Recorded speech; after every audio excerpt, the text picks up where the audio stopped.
3 श्री परमात्मने नमः। अपने प्रभु को पहचाने भगवान का समग्र रूप। परम श्रद्धेय स्वामी जी श्री राम सुखदास जी महाराज के वचनों से संग्रहित। त्वमेव माता च पिता त्वमेव त्वमेव बंधुएव सखा त्वमेव त्वमेव विद्या द्रविण त्वमेव त्वमेव सर्व मम देव देव। संकलन संपादन राजेंद्र कुमार धवन। गीता प्रकाशन गोरखपुर। श्री और श्री परमात्मने नमः। नग्न निवेदन। इस युग के अप्रतिम महापुरुष परम श्रद्धेय स्वामी जी श्री राम सुखदास जी महाराज किसी मत, वाद, संप्रदाय आदि से बंधे हुए नहीं थे, प्रत्युत इन सबसे ऊंचे उठे हुए थे। उनसे कोई पूछता कि आप किसके उपासक हैं तो वे यही उत्तर देते थे कि मैं है का उपासक हूँ।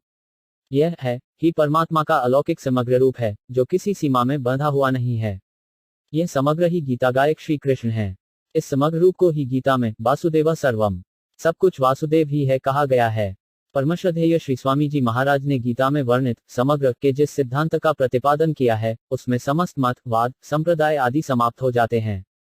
इस कारण उनकी वाणी में किसी एक धर्म, संप्रदाय की बात न आकर मानव मात्र के कल्याण की बात आती है। प्रत्येक देश, धर्म, संप्रदाय, जाति आदि का मनुष्य उनकी वाणी से लाभ उठाकर सुगमतापूर्वक अपना उद्धार कर सकता हूँ। वर्तमान में संसार के विविध देशों, धर्मों, संप्रदायों आदि के बीच संघर्ष की भावना जोर पकड़ती जा रही है। प्रत्येक देश आतंकवाद से ग्रस्त, अशांत हो रहा है। ऐसे समय में परमश्रद्धेय श्री स्वामी जी महाराज के समग्र भाव के प्रचार की आवश्यकता समझते हुए इस पुस्तक का प्रकाशन किया जा रहा है। जब मनुष्य सब रूपों में अपने प्रभु को पहचान लेगा तो फिर किससे बैर विरोध करेगा। निज प्रभु में देखी जगत के ही सन कर ही विरोध। प्रस्तुत पुस्तक में परमश्रद्धेय श्री स्वामी जी महाराज द्वारा भगवान के समग्र रूप के विषय में कही गई अथवा लिखवाई हुई बातों का संक्षिप्त संकलन किया गया है। श्री स्वामी जी महाराज ने समय समय पर समग्र रूप के विषय में जो बातें व्यक्तिगत रूप से कही थी, उन्हें भी 15वें अध्याय के अंतर्गत हृदयोद्वार नाम से इस पुस्तक अनंत में दिया गया है। परमात्मा के समग्र रूप पर अभी तक कोई पुस्तक हमारे देखने सुनने में नहीं आई। प्रस्तुत पुस्तक अपने वजिष्य की एकमात्र अनूठी पुस्तक है। सुथी पाठकों से विनम्र निवेदन है कि इस पुस्तक का गंभीरतापूर्वक अध्ययन मनन करके लाभ जुटाएं। गुरु पूर्णिमा निवेदक V0 2069 राजेंद्र कुमार धवन। 3 ओ परमात्मने नमः। अपने प्रभु को पहचाने 4220 यम शैवा समुपास्ते शिव इति भ्रमेति वेदांतिनो बौद्धा बुद्ध इति प्रमाणपट्व करतेति न्यायिका अहन्नित्य जैन शासनरता कर्मेति मीमांसका सो 5 यम नो विद्धातु वाडिच्छत फल त्रैलोक्यनाथो हरि। हनुमान नाटक 1। 3 शैव शिवक्षप से, वेदांती ब्रह्मरूप से, बौद्ध बुद्ध रूप से, प्रमाण कुशल न्यायिक कत्रप से, जैन अरहन रूप से और मीमांसक कर्म रूप से जिनकी उपासना करते हैं, वे त्रैलोक्याधिपति श्री हरि हमें वांछित फल प्रदान करें। वास्तव में परमात्मा सगुण निर्गुण, साकार निराकार सब कुछ है। सगुण निर्गुण तो उनके विशेषण हैं, नाम हैं। साधक परमात्मा को गुणों के सहित मानता है तो उसके लिए वे सगुण हैं, और साधक उनको गुणों से रहित मानता है तो उसके लिए वे निर्गुण हैं। वास्तव में परमात्मा सगुण तथा निर्गुण दोनों हैं और दोनों से परे भी हैं। परंतु इस वास्तविकता का पता तभी लगता है जब बोध होता है। भगवान के सौंदर्य, माधुर्य, ऐश्वर्य, औदार्य आदि जो दिव्य गुण हैं, उन गुणों के सहित सर्वत्र व्यापक परमात्मा को सगुण कहते हैं। इस सगुण के 2 भेद होते हैं। एक सगुण निराकार, जैसे आकाश का गुण शब्द है, पर आकाश का कोई आकार आकृति नहीं है, इसलिए आकाश सगुण निराकार हुआ।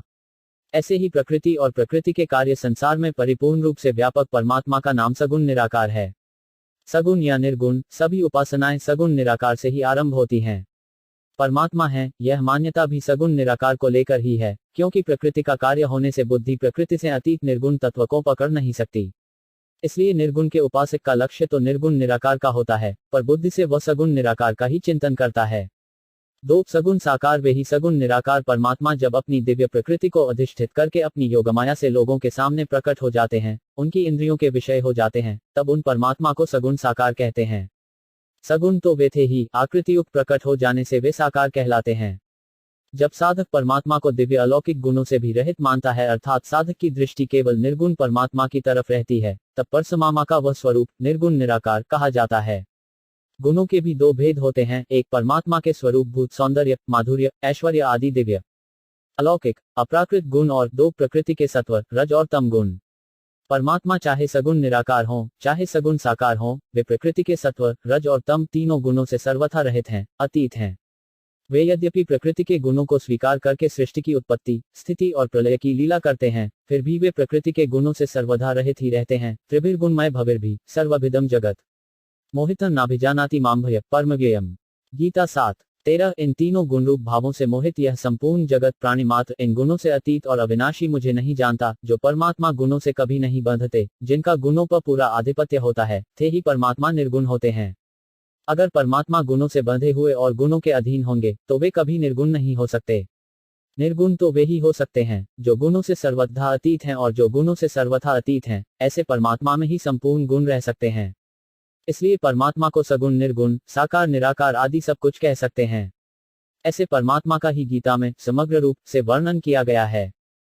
दूसरा अध्याय गीता में भगवान अपने समग्र रूप को जानने की बात कहते हैं। मयास्तमना पार्थ योगं युखज्ञानदाभ्र्या अश्रयम समग्र मां यथा ज्ञाससी तच्छृणु।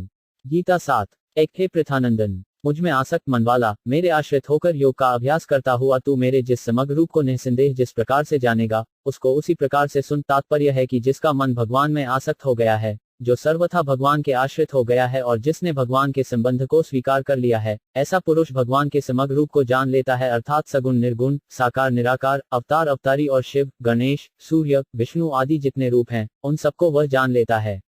समग्र रूप का वर्णन करते हुए भगवान कहते हैं, जरामृन्मोषाय मामश्रित चार्य तंति ये ते ब्रह्म तद्विदु कृत्सत्रम अध्यात्म कर्म चाखिलम साधिभूताधिदेवमा साधियज्ञम चर्ये विदुः प्रयाणकालिडम्पी अम्मा ते बविदुर्युक्चेतस। गीता 7। 29-30 वृद्धावस्था और मृत्यु से मुक्ति पाने के लिए जो मनुष्य मेरा आश्रय लेकर प्रयत्न करते हैं, वे उस ब्रह्म को, संपूर्ण अध्यात्मकों और संपूर्ण कर्म को जान जाते हैं। जो मनुष्य अधिभूत तथा अधिदैव के सहित और अधियज्ञ के सहित मुझे जानते हैं, वे मुझ में लगे हुए चित्त वाले मनुष्य अंतकाल में भी मुझे ही जानते हैं, अर्थात प्राप्त होते हैं। तात्पर्य है कि ब्रह्म अर्थात निर्गुण निराकार, अध्यात्म अर्थात अनंत योनियों के अनंत जीव, कर्म अर्थात सृष्टि प्रलय आदि की संपूर्ण क्रियाएं, अधिभूत अर्थात संपूर्ण पांच भौतिक जगत, अधिदैव अर्थात ब्रह्माजी आदि सभी देवता तथा अधियज्ञ अर्थात विष्णु तथा उनके सभी रूप, इन सबके सहित भगवान का जो स्वरूप है, वह भगवान का समग्र रूप है। समग्र रूप कहने से कोई रूप बाकी नहीं रहा। साधक का जन्म तो हो चुका है और व्याधि अवश्यंभावी नहीं है, परंतु वृद्धावस्था और मृत्यु ये दोनों अवश्यंभावी हैं और इनसे मनुष्य को अधिक दुहक होता है। इसलिए यहाँ जरामृन्मोषाय कहने का तात्पर्य है कि भगवान का आश्रय लेने वाले भक्त जगह और मरण दोनों से मुक्त हो जाते हैं, अर्थात उनको शरीर के रहते हुए वृद्धावस्था का भी दुहक नहीं होता और गति के विषय में भी दुहक नहीं होता कि मरने के बाद हमारी क्या गति होगी। वे भगवान का आश्रय लेकर प्रयत्न करते हैं, इसलिए वे परा अपरा के सहित भगवान के समग्र रूप को जान लेते हैं। यद्यपि कर्मयोगी और ज्ञानयोगी भी जन्म मरण से मुक्त हो जाते हैं, पर भक्त जरा मरण से मुक्त होने के साथ साथ भगवान के समग्र रूप को भी जान लेते हैं। कारण कि कर्मयोगी और ज्ञानयोगी की तो आसम से ही अपने साधन की निष्ठा होती है, लोके उसमें विविधा निष्ठा शून्य। गीता 3:3 पर भक्त आसम से ही भगवलनिष्ठ अर्थात भगवत परायण होता है। भगवननिष्ठ होने से भगवान कृपा करके उसको अपने समग्र रूप का ज्ञान करा देते हैं। पहले भगवान ने कहा कि कोई एक ही विसला मनुष्य मेरे समग्र रूप को जानता है, कश्रिमा वेति तत्वतः। गीता 7:3 यहाँ बताते हैं कि जो मेरे शरण हो जाता है वह मेरे समग्र रूप को जान लेता है। मामाश्रित्य यतन्ति ये। गीता 7:29 अतः भगवान के समग्र रूप को जानने की मुख्य साधना है शरणागति। कारण कि समग्र का ज्ञान विचार से नहीं होता, प्रत्युत श्रद्धा विश्वासपूर्वक शरणागत होने पर भगवत कृपा से ही होता है। इसलिए भगवान ने 7वें अध्याय के आरंभ में मदाश्रयः कहकर अंत में मामाश्रित्य पद से उसका उपसंहार किया है। यहाँ एक विशेष ध्यान देने की बात है कि निर्गुण निराकार ब्रह्म का नाम भगवान के समग्र रूप के अंतर्गत आया है। लोगों में प्रायः इस बात की प्रसिद्धि है कि निर्गुण निराकार ब्रह्म के अंतर्गत ही सगुण ईश्वर है। ब्रह्म माया रहित है और ईश्वर माया सहित है, अतः ब्रह्म के एक अंश में ईश्वर है। वास्तव में ऐसा मानना शास्त्र सम्मत एवं युक्तिसंगत नहीं है, क्योंकि जब ब्रह्म में माया है ही नहीं तो फिर माया सहित ईश्वर ब्रह्म के अंतर्गत कैसे हुआ। ब्रह्म में माया कहां से आई। परंतु गीता में भगवान कह रहे हैं कि मेरे समग्र रूप के एक अंश में ब्रह्म है, इसलिए भगवान ने अपने को ब्रह्म का आधार बताया है। ब्रह्मणो ही प्रतिष्ठा है। गीता 14:27 मैं ब्रह्म की प्रतिष्ठा हूं तथा मया ततमिदं सर्व जग व्यक्तमूर्तिना। गीता 9:4 यह सब संसार मेरे अव्यक्त स्वरूप से व्याप्त है। भगवान के इस कथन का तात्पर्य है कि ब्रह्म का अंश में नहीं हूं, प्रत्युत मेरा अंश ब्रह्म है। अतः निष्पक्ष विचार करने से ऐसा दिखता है कि गाटा में ब्रह्म की मुख्यता नहीं है, प्रत्युत ईश्वर की मुख्यता है। पूर्ण तत्व समग्र ही है। समग्र में सगुण निर्गुण साकार निराकार सब आ जाते हैं। वास्तव में देखा जाए तो समग्र रूप सगुण का ही हो सकता है, क्योंकि सगुण शब्द के अंतर्गत तो निर्गुण आ सकता है, पर निर्गुण शब्द के अंतर्गत सगुण नहीं आ सकता। कारण कि समगुण में निर्गुण का निषेध नहीं है, जबकि निर्गुण में गुणों का निषेध है। अतः निर्गुण में समग्र शब्द लग ही नहीं सकता। इसलिए यहाँ अध्यात्म और कर्म के साथ तो क्रमशः कृत और अखिल शब्द आए हैं जो समग्रता के वाचक हैं, पर ब्रह्म के साथ समग्रता का वाचक कोई शब्द कहीं भी नहीं आया है। अतः समग्रता सगुण में ही है, निर्गुण में नहीं। निर्गुणोपासना में जो देह सहित है वह उपासक जीव है और जो देह रहित है वह उपास्य ब्रह्म है। देह के साथ माना हुआ संबंध ही जीव और ब्रह्म को एकता में खास बाधक है। इसलिए देहाभिमानी के लिए निर्गुणोपासना की सिद्धि कठिनता से तथा देरी से होती है। अव्यक्ता ही गति दुख देवधिर्वाप्यते, गीता 12:5। परंतु सगुणोपासना में भगवान की विमुक्ता बाधक है, देहाभिमान बाधक नहीं है। इसलिए सगुणोपासक संसार से विमुख होकर भगवान के सम्मुख हो जाता है, साधन के आश्रित न होकर भगवान के आश्रित हो जाता है। अतः भगवान कृपा करके उसका शीघ्र ही उद्धार कर देते हैं। यह सगुणोपासना की विलक्षणता है। सगुणोपासना में भक्त जगत को मिथ्या मानकर उसके त्याग पर जोर नहीं देता, क्योंकि उसकी दृष्टि में जड़ चेतन सत असत सब कुछ भगवान ही है। सच्चाम अर्जुन, गीता 9:19। इसलिए सगुण की उपासना समग्र की उपासना है। गीता ने सगुण को समग्र माना है और ब्रह्म, जीव, कर्म, अधिभूत, अधिदैव और अधियज्ञ इन सबको समग्र भगवान के ही अंतर्गत माना है। गीता 7:29-30। इसलिए गीता को देखने से ऐसा प्रतीत होता है कि निर्गुणोपासना ब्रह्म की उपासना समग्र भगवान के एक अंग की उपासना है और सगुणोपासना स्वयं समग्र भगवान की उपासना है। त्वा पर्युपास्ते, गीता 12:1 माध्यायंत उपास्ते 12:6। जो समग्र भगवान के एक अंग की उपासना करता है उसको भी अनंत में समग्र की प्राप्ति होती है। ते प्राप्नुवन्ति माम, गीता 12:4। ततो मां तत्वतो ज्ञात्वा विशते तदनंतरम, गीता 18:57। अतः जिसको निर्गुण अच्छा लगता हो वह निर्गुण की उपासना करे, पर उसको निर्गुण का आग्रह रखकर सगुण का तिरस्कार नहीं करना चाहिए। सगुण का तिरस्कार, निंदा, खंडन करना निर्गुणोपासक के लिए बहुत घातक है, अर्थात उसकी साधना के सिद्ध होने में बहुत बाधक है। कारण की अपग्रह प्रकृति भगवान की है, अतः उसकी निंदा करने से वह भगवान की निंदा होती है।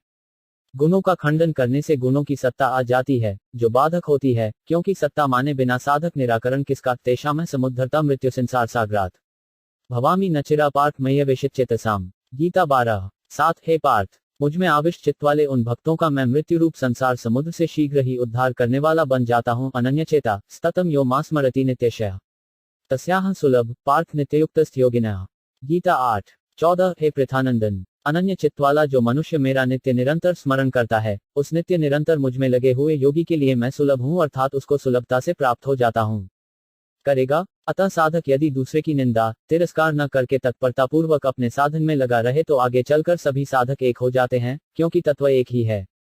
सगुण की उपेक्षा करने से साधक मुक्त तो हो सकता है, पर मतभेद नहीं मिट सकता। परंतु सगुण की उपेक्षा न रहने से मतभेद भी नहीं रहता और साधक को समग्र की प्राप्ति हो जाती है। यदि गहराई से विचार किया जाए तो सगुण की मुख्यता ही ठीक जचती है। केवल निर्गुण की मुख्यता मानने से सभी बातों का ठीक समाधान नहीं होता, जबकि केवल सगुण की मुख्यता मानने से कोई संदेह बाकी नहीं रहता। आजकल सगुण को मायायुक्त मानकर उसका तिरस्कार किया जाता है, यह उचित नहीं है। सगुण मायायुक्त नहीं है, प्रत्युत माया का अधिपति मालिक है।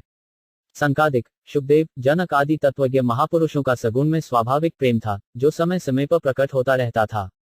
श्रीमद्भागवत में आया है, आत्मारामाश्च मुनयो निर्ग्रंथा अप्युरुर में कुर्त्य हेतु की भक्तिमिथ भूत गुणो हरि। श्रीमद्धा 0:1-7-10। ज्ञान के द्वारा जिनकी चित्त जड़ ग्रंथि कट गई है, ऐसे आत्माराम मुनिगण भी भगवान की हेतु रहित निष्काम भक्ति किया करते हैं, क्योंकि भगवान श्रीहरि के गुण ही ऐसे हैं कि वे प्राणियों को अपनी ओर खींच लेते हैं। चौथा अध्याय भगवान के समग्र रूप में सगुण, निर्गुण, साकार, निराकार आदि सब रूप भी आ जाते हैं और संसार भी आ जाता है। इस समग्र रूप को भगवान ने गीता में वासुदेव सर्वम, गीता 7:19 अर्थात सब कुछ परमात्मा ही है ऐसा भी कहा है। मनुष्य और उसकी प्रकृति दो होते हुए भी एक होते हैं और एक होते हुए भी दो होते हैं। जैसे आप में आपका बल, स्वभाव, योग्यता, विद्या आदि आपसे एक भी है और आपसे अलग भी है। आपका बल कभी घटता है, कभी बढ़ता है। आपका स्वभाव अच्छा भी होता है, मंदा भी होता है। तात्पर्य है कि आपकी प्रकृति कम ज्यादा होती है, पर आप कम ज्यादा नहीं होते। आप वैसे के वैसे रहते हैं, पर आप अपनी प्रकृति, बल, स्वभाव आदि को अपने से अलग करके नहीं दिखा सकते। इस प्रकार बल, स्वभाव, योग्यता, विद्या आदि के सहित आपका जो स्वरूप है वह आपका समग्र रूप है। इसी प्रकार अपरा और परा, जड़ और चेतन के सहित भगवान का जो स्वरूप है वह भगवान का समग्र रूप है। यद्यपि साठ, राजस और तामस भाव भी भगवान के ही रूप हैं, तथापि वे सब उपासना करने योग्य नहीं हैं। उपासना उसी रूप की करनी चाहिए जिससे जीव का कल्याण हो। इसलिए भगवान ने कहा है कि मैं उन भावों में और वे भाव मेरे में नहीं हैं। ये चैव सात्विका भावा राजसास्तामसाश्च ये मत एवंती तान्विद्धि न त्वह तेषु ते मयि। गीता 7:12 जितने भी सात्विक भाव हैं और जितने भी राजस तथा तामस भाव हैं, वे सब मुझसे ही होते हैं, ऐसा उनको समझो। परंतु मैं उनमें और वे मुझ में नहीं हैं। अगर कोई तामस उपासना करेगा तो उसको नरकरूप से भगवान मिलेंगे, क्योंकि नरक भी भगवान ही हैं। इसलिए जानने और मानने में तो सब भगवान का ही स्वरूप है, पर करने में उपासना करने योग्य रूप और उपासना न करने योग्य रूप अलग अलग हैं। 5वां अध्याय भगवान का यह स्वभाव है कि जो जिस प्रकार से उनका आश्रय लेता है, वे भी उसी प्रकार से उसको आश्रय देते हैं, और जो जिस भाव से उनका भजन करता है, वे भी उसी भाव से उसका भजन करते हैं। ये यथा माँ प्रपचन्ते तांस्थे भजाम्यहम्। गीता 4:11 जब भगवान की बात चलती है, तब भक्त उसी में मस्त हो जाता है और दूसरी सब बातें भूल जाता है। इसी तरह गीता जी में 6ठे अध्याय के अंत में भक्त की बात चली, योगी नामपि सर्वेषां मदुतेनात्रात्मना श्रद्धावान भजते यो मां स मे युक्ततमो मतः। गीता 6:47 संपूर्ण योगियों में भी जो श्रद्धावान भक्त मेरे में तल्लीन हुए मन से प्रेमपूर्वक मेरा भजन करता है, वह मेरे मत में सर्वश्रेष्ठ योगी है। तात्पर्य है कि कर्मयोगी, ज्ञानयोगी, हठयोगी, लयोगी, राजयोगी, मंत्रयोगी आदि जितने भी योगी हो सकते हैं, उन सब योगियों में मेरा भक्त सर्वश्रेष्ठ है। भक्त की बात चलने पर भगवान उसी में मस्त हो गए, दूसरी सब बातें भूल गए और अर्जुन के द्वारा प्रश्न किए बिना ही भक्ति को बात कहने के लिए अपनी तरफ से 7वां अध्याय शुरू कर दिया। भगवान ने कहा कि मैं वह विज्ञान सहित ज्ञान कहूंगा, जिससे तू मेरे समग्र रूप को जान जाएगा। मेरे समग्र रूप को जानने के बाद फिर कुछ भी जानना शेष नहीं रहेगा, क्योंकि जब मेरे सिवाय के चिमात्र भी कुछ है ही नहीं, फिर जानना क्या बाको रहा। मत परतर नान्यते किल्लिदस्ति धनलय। गीता 7:7 यज्ञात्वा न पुनर्मोहमेव याससी पांडव। गीता 4:35 भगवान के इस समग्र रूप को शरणागत भक्त ही जान सकते हैं। इसलिए जो भक्त भगवान की शरण लेकर लग्नपूर्वक साधन करते हैं, वे विज्ञान सहित ज्ञान को अर्थात भगवान के समग्र रूप को जान लेते हैं। भगवान कहते हैं, जरामृन्मोषाय मामश्रित चार्य तंति ये ते ब्रह्म तद्विदु कर्म चाखिलम साधिभूताधिदेवमा साधियज्ञम चर्ये विदुः तारांकन ज्ञान तेजः सविज्ञानमिदं वश्याम्यशेषतः यज्ञात्वा नेह भूयोऽन्यज्ञातव्यं वशिष्यते। गीता 7:2 प्रयाणकालेऽपि अम्मा ते विदुर्युक्तचरितस्यः। गीता 7:29-30 वृद्धावस्था और मृत्यु से मुक्ति पाने के लिए जो मनुष्य मेरा आश्रय लेकर प्रयत्न करते हैं, वे उस ब्रह्म को, संपूर्ण अध्यात्मकों और संपूर्ण कर्म को जान जाते हैं।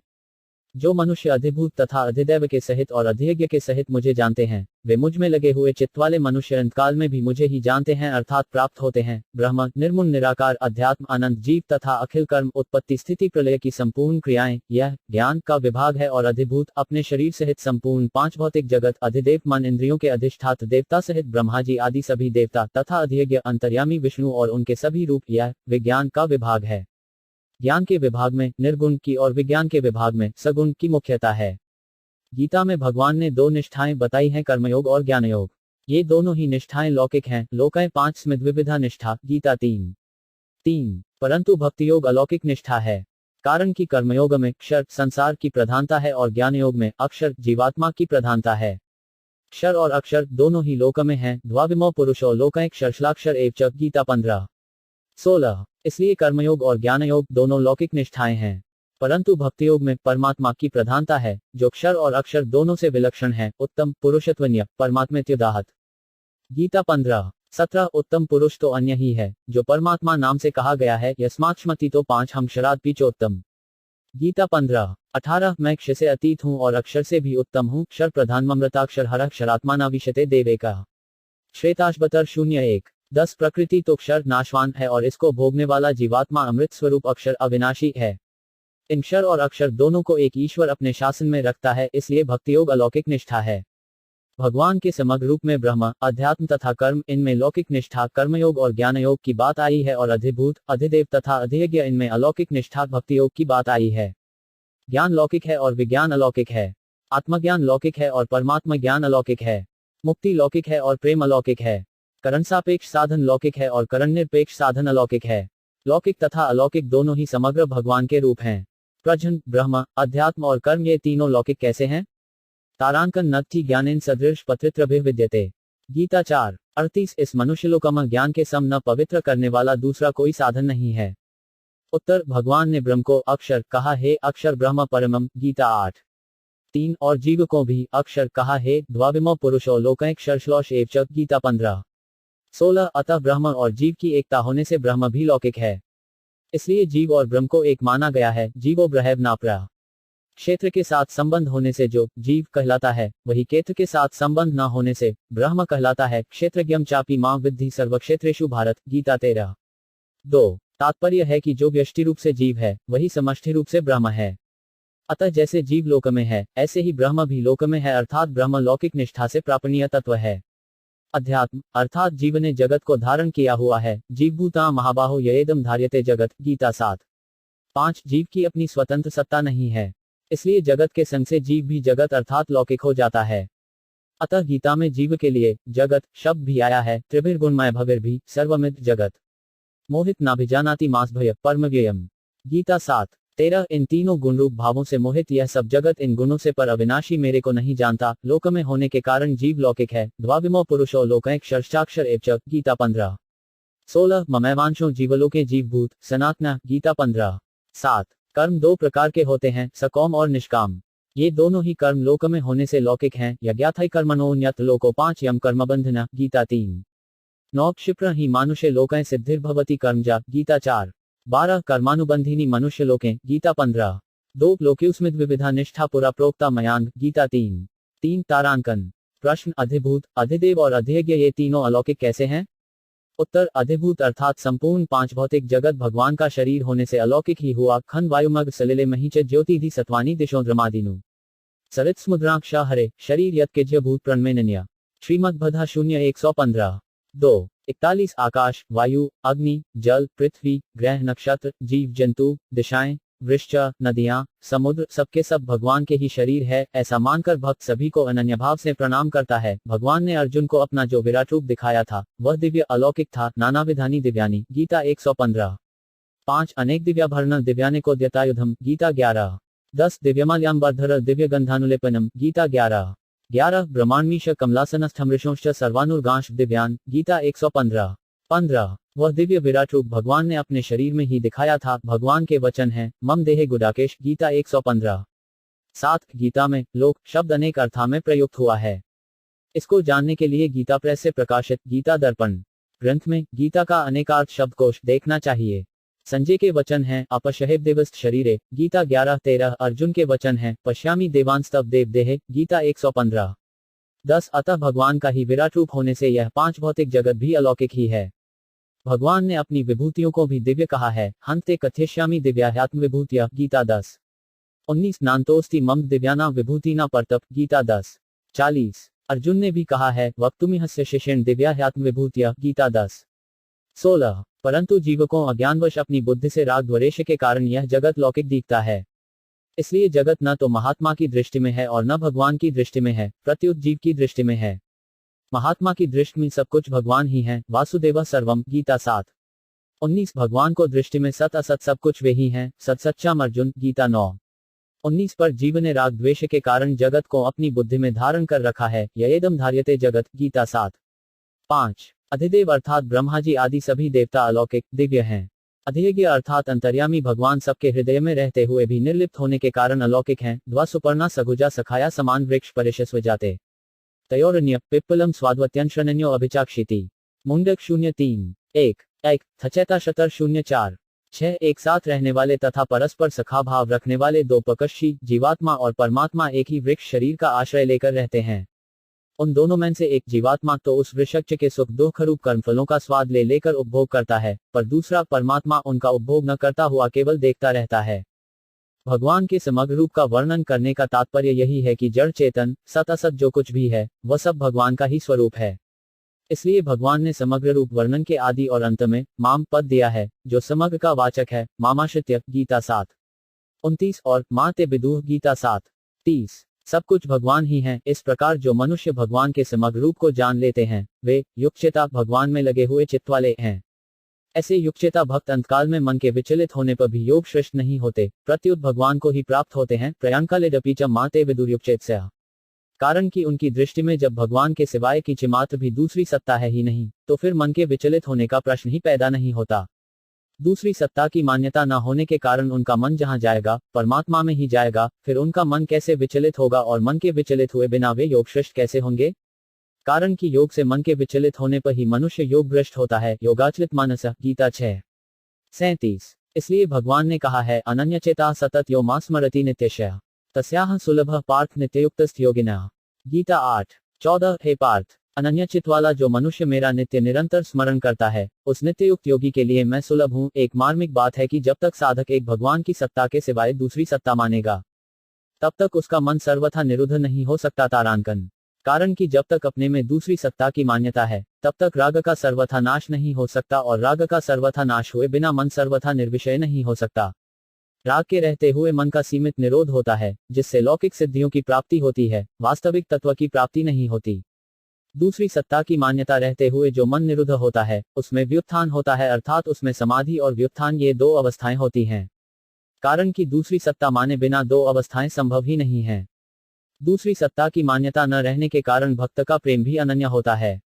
अतः जैसे व्यवहार में एकता करना महान गलती है, ऐसे ही तत्व चिन्मय सत्ता में भेद करना भी महान गलती है। गोस्वामी तुलसीदास जी महाराज ने कहा है, जड़ चेतन गुण दोष पे विश्व कौन करतार, मानस बाल 06। तात्पर्य है कि जड़ और चेतन दोनों ब्रह्मा जी की सृष्टि में होने से लौकिक हैं।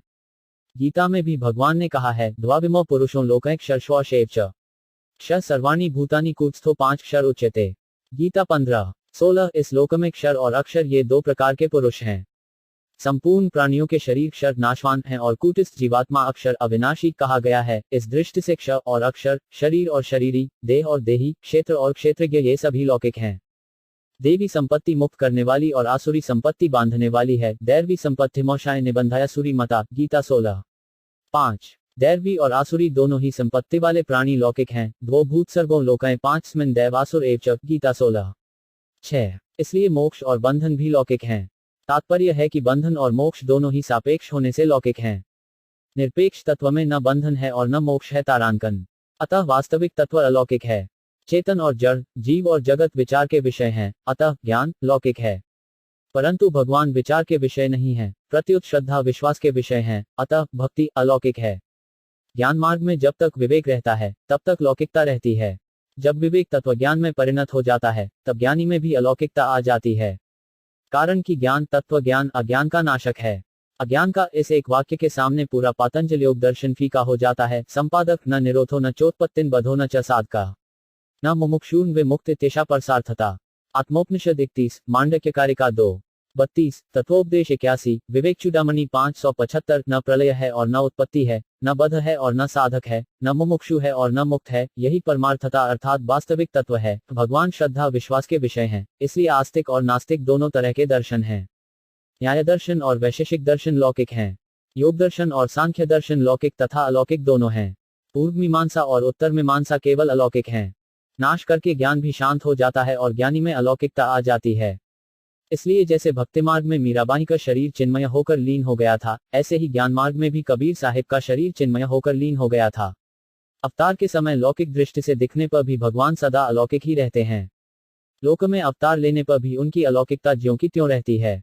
भगवान कहते हैं, अजोदपि सन्न व्ययात्मा भूतानेमीश्वरोदपि सन् प्रकृति स्वामधिष्ठाय संभवायात्ममायै। गीता 4:6। मैं अजन्मा और अविनाशी स्वरूप होते हुए भी तथा संपूर्ण प्राणियों का ईश्वर होते हुए भी अपनी प्रकृति को अधीन करके अपनी योगमाया से प्रकट होता हूँ। भगवान ही जगत रूप से प्रकट हुए हैं, इसलिए यह जगत भगवान का आदि अवतार कहा जाता है। आद्योवतारः पुरुष परिस्य श्रीमद्धा 2:6-41। जैसे भगवान ने राम, कृष्ण आदि रूपों से अवतार लिया है, ऐसे ही जगत रूप से भी अवतार लिया है। इसको अवतार इसलिए कहते हैं कि इसमें भगवान दृश्य रूप से दिखने में आ जाते हैं। अवतार के समय भगवान अलौकिक होते हुए भी राग द्वेष के कारण अज्ञानियों को लौकिक दिखते हैं। अव्यक्त व्यक्तिमापन मनन्ते माम बुद्धया। गीता 7:24। मोक्षम नाभिजानाति लोको मामजम व्ययम। गीता 7:25। अवजानन्ति माम मूढ़ा मानुषी तनुमाश्नितम। गीता 9:11। वास्तव में लौकिक अलौकिक का विभाग राग द्वेष के कारण ही है। राग द्वेष न हो तो सब कुछ अलौकिक चिन्मय ही है। वासुदेव सर्वम। कारण कि लौकिक की स्वतंत्र सत्ता ही नहीं है। राग द्वेष के कारण ही लौकिक की सत्ता और महत्ता दिखती है। राग द्वेष के कारण ही जीव ने भगवत स्वरूप संसार को भी लौकिक बना दिया और खुद भी लौकिक बन गया। इसलिए भगवान ने गद्वेष को साधक का महान शत्रु बताया है। इंद्रियस्येन्द्रियार्थ रागद्वेषी व्यवस्थित तयोन वशमागच्छतो हास्य परिपंथिनो। गीता 3:34। इंद्रिय के अर्थ में अर्थात प्रत्येक इंद्रिय के प्रत्येक विषय में मनुष्य के राग और द्वेष व्यवस्था से अनुकूलता और प्रतिकूलता को लेकर स्थित हैं।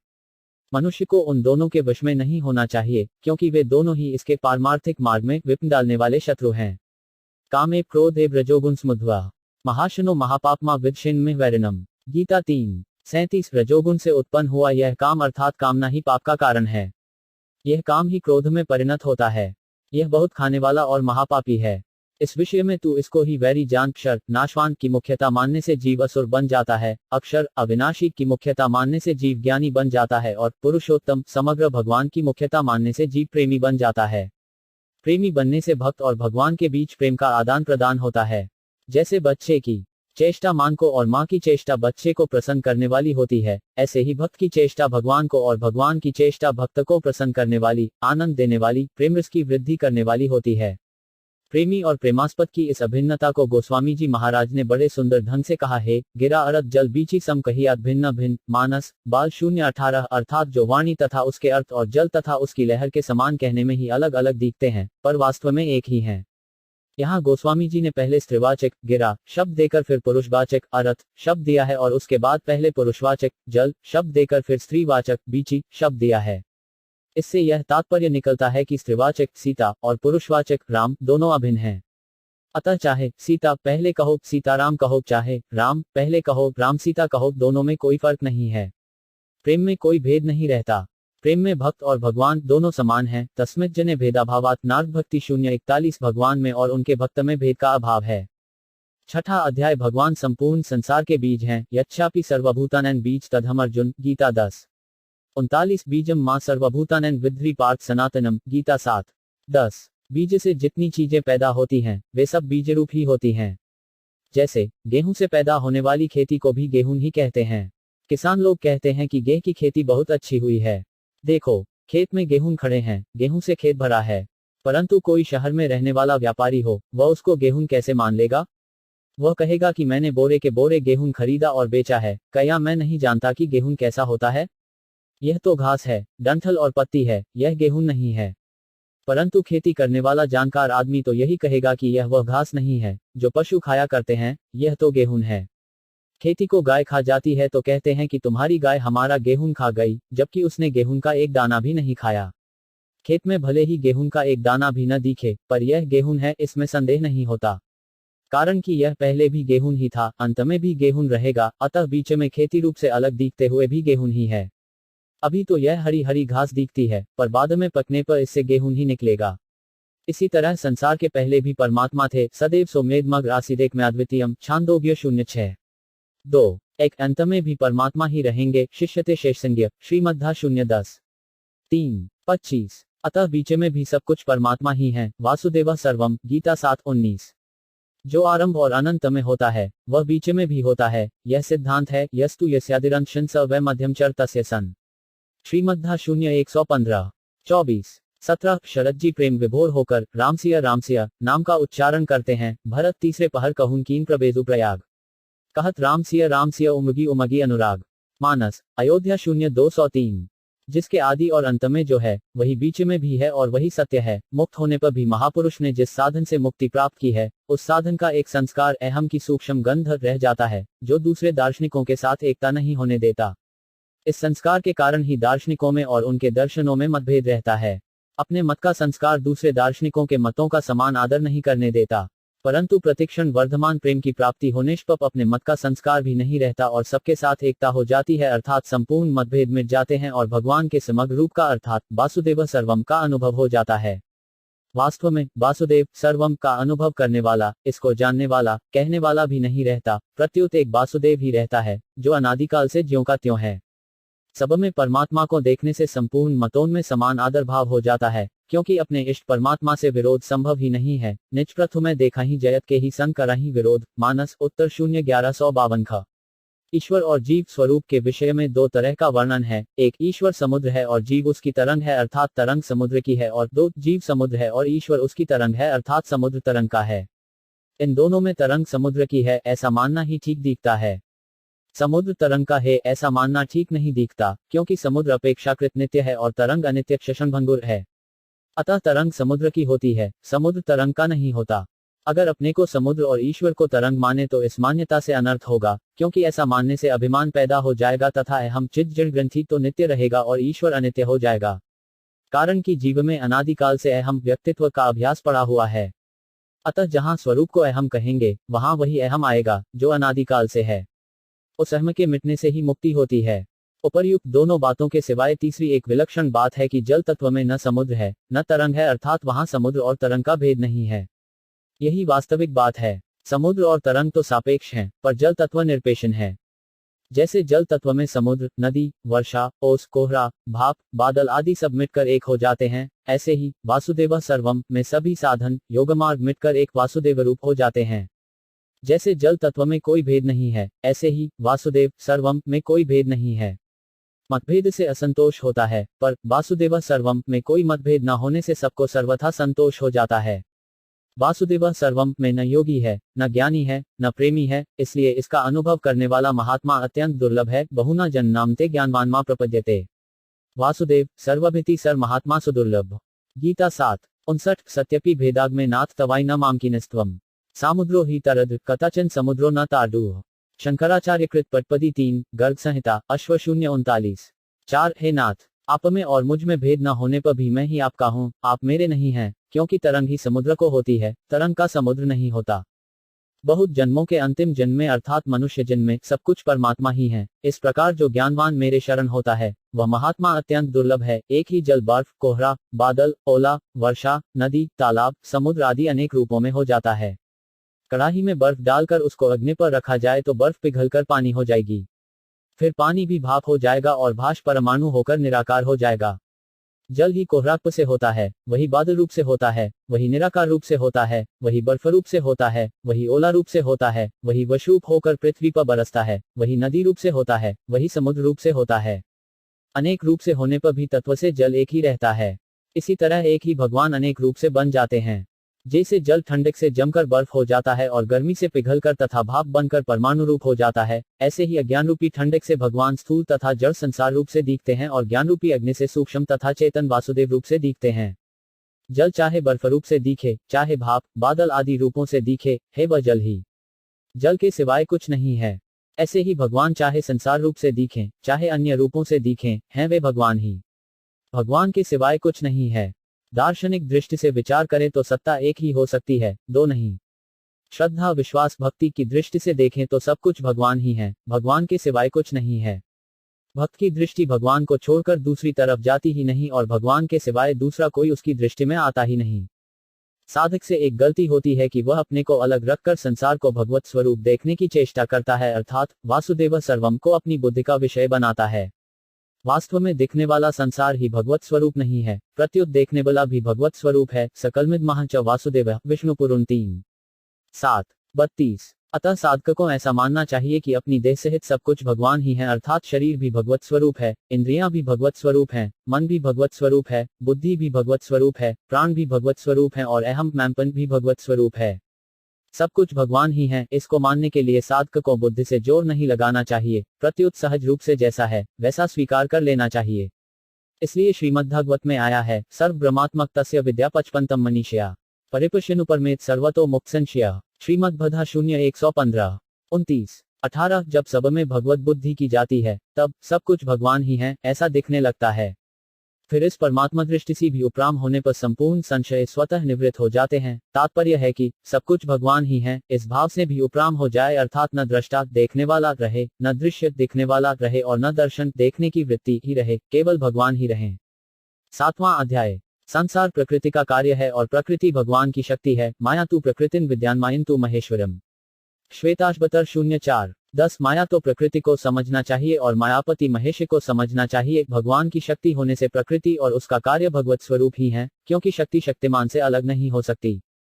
जैसे शरीर के गोरे या काले रंग को शरीर से अलग नहीं कर सकते, जागृत स्वप्न सुषुप्ति अवस्थाओं को शरीर से अलग नहीं कर सकते, ऐसे ही प्रकृति को भगवान से अलग नहीं कर सकते। जैसे मनुष्य अपनी शक्ति, बल, ताकत, विद्वत्ता, योग्यता, चातुर्य, सामर्थ्य आदि के बिना तो रह सकता है, पर शक्ति मनुष्य के बिना नहीं रह सकती, ऐसे ही भगवान शक्ति के बिना रह सकते हैं, पर शक्ति भगवान के बिना नहीं रह सकती। तात्पर्य है कि शक्ति भगवान के अधीन आश्रित है, भगवान शक्ति के अधीन नहीं है। शक्तिमान के बिना शक्ति की स्वतंत्र सत्ता का अभाव होता है, अतः भगवान की शक्ति होने से प्रकृति की भी स्वतंत्र सत्ता का अभाव है। वास्तव में परमात्मा का स्वरूप समग्र ही है।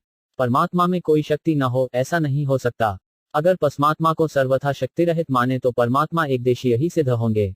उनमें शक्ति का परिवर्तन अथवा आदर्शन तो हो सकता है, पर शक्ति का अभाव नहीं हो सकता।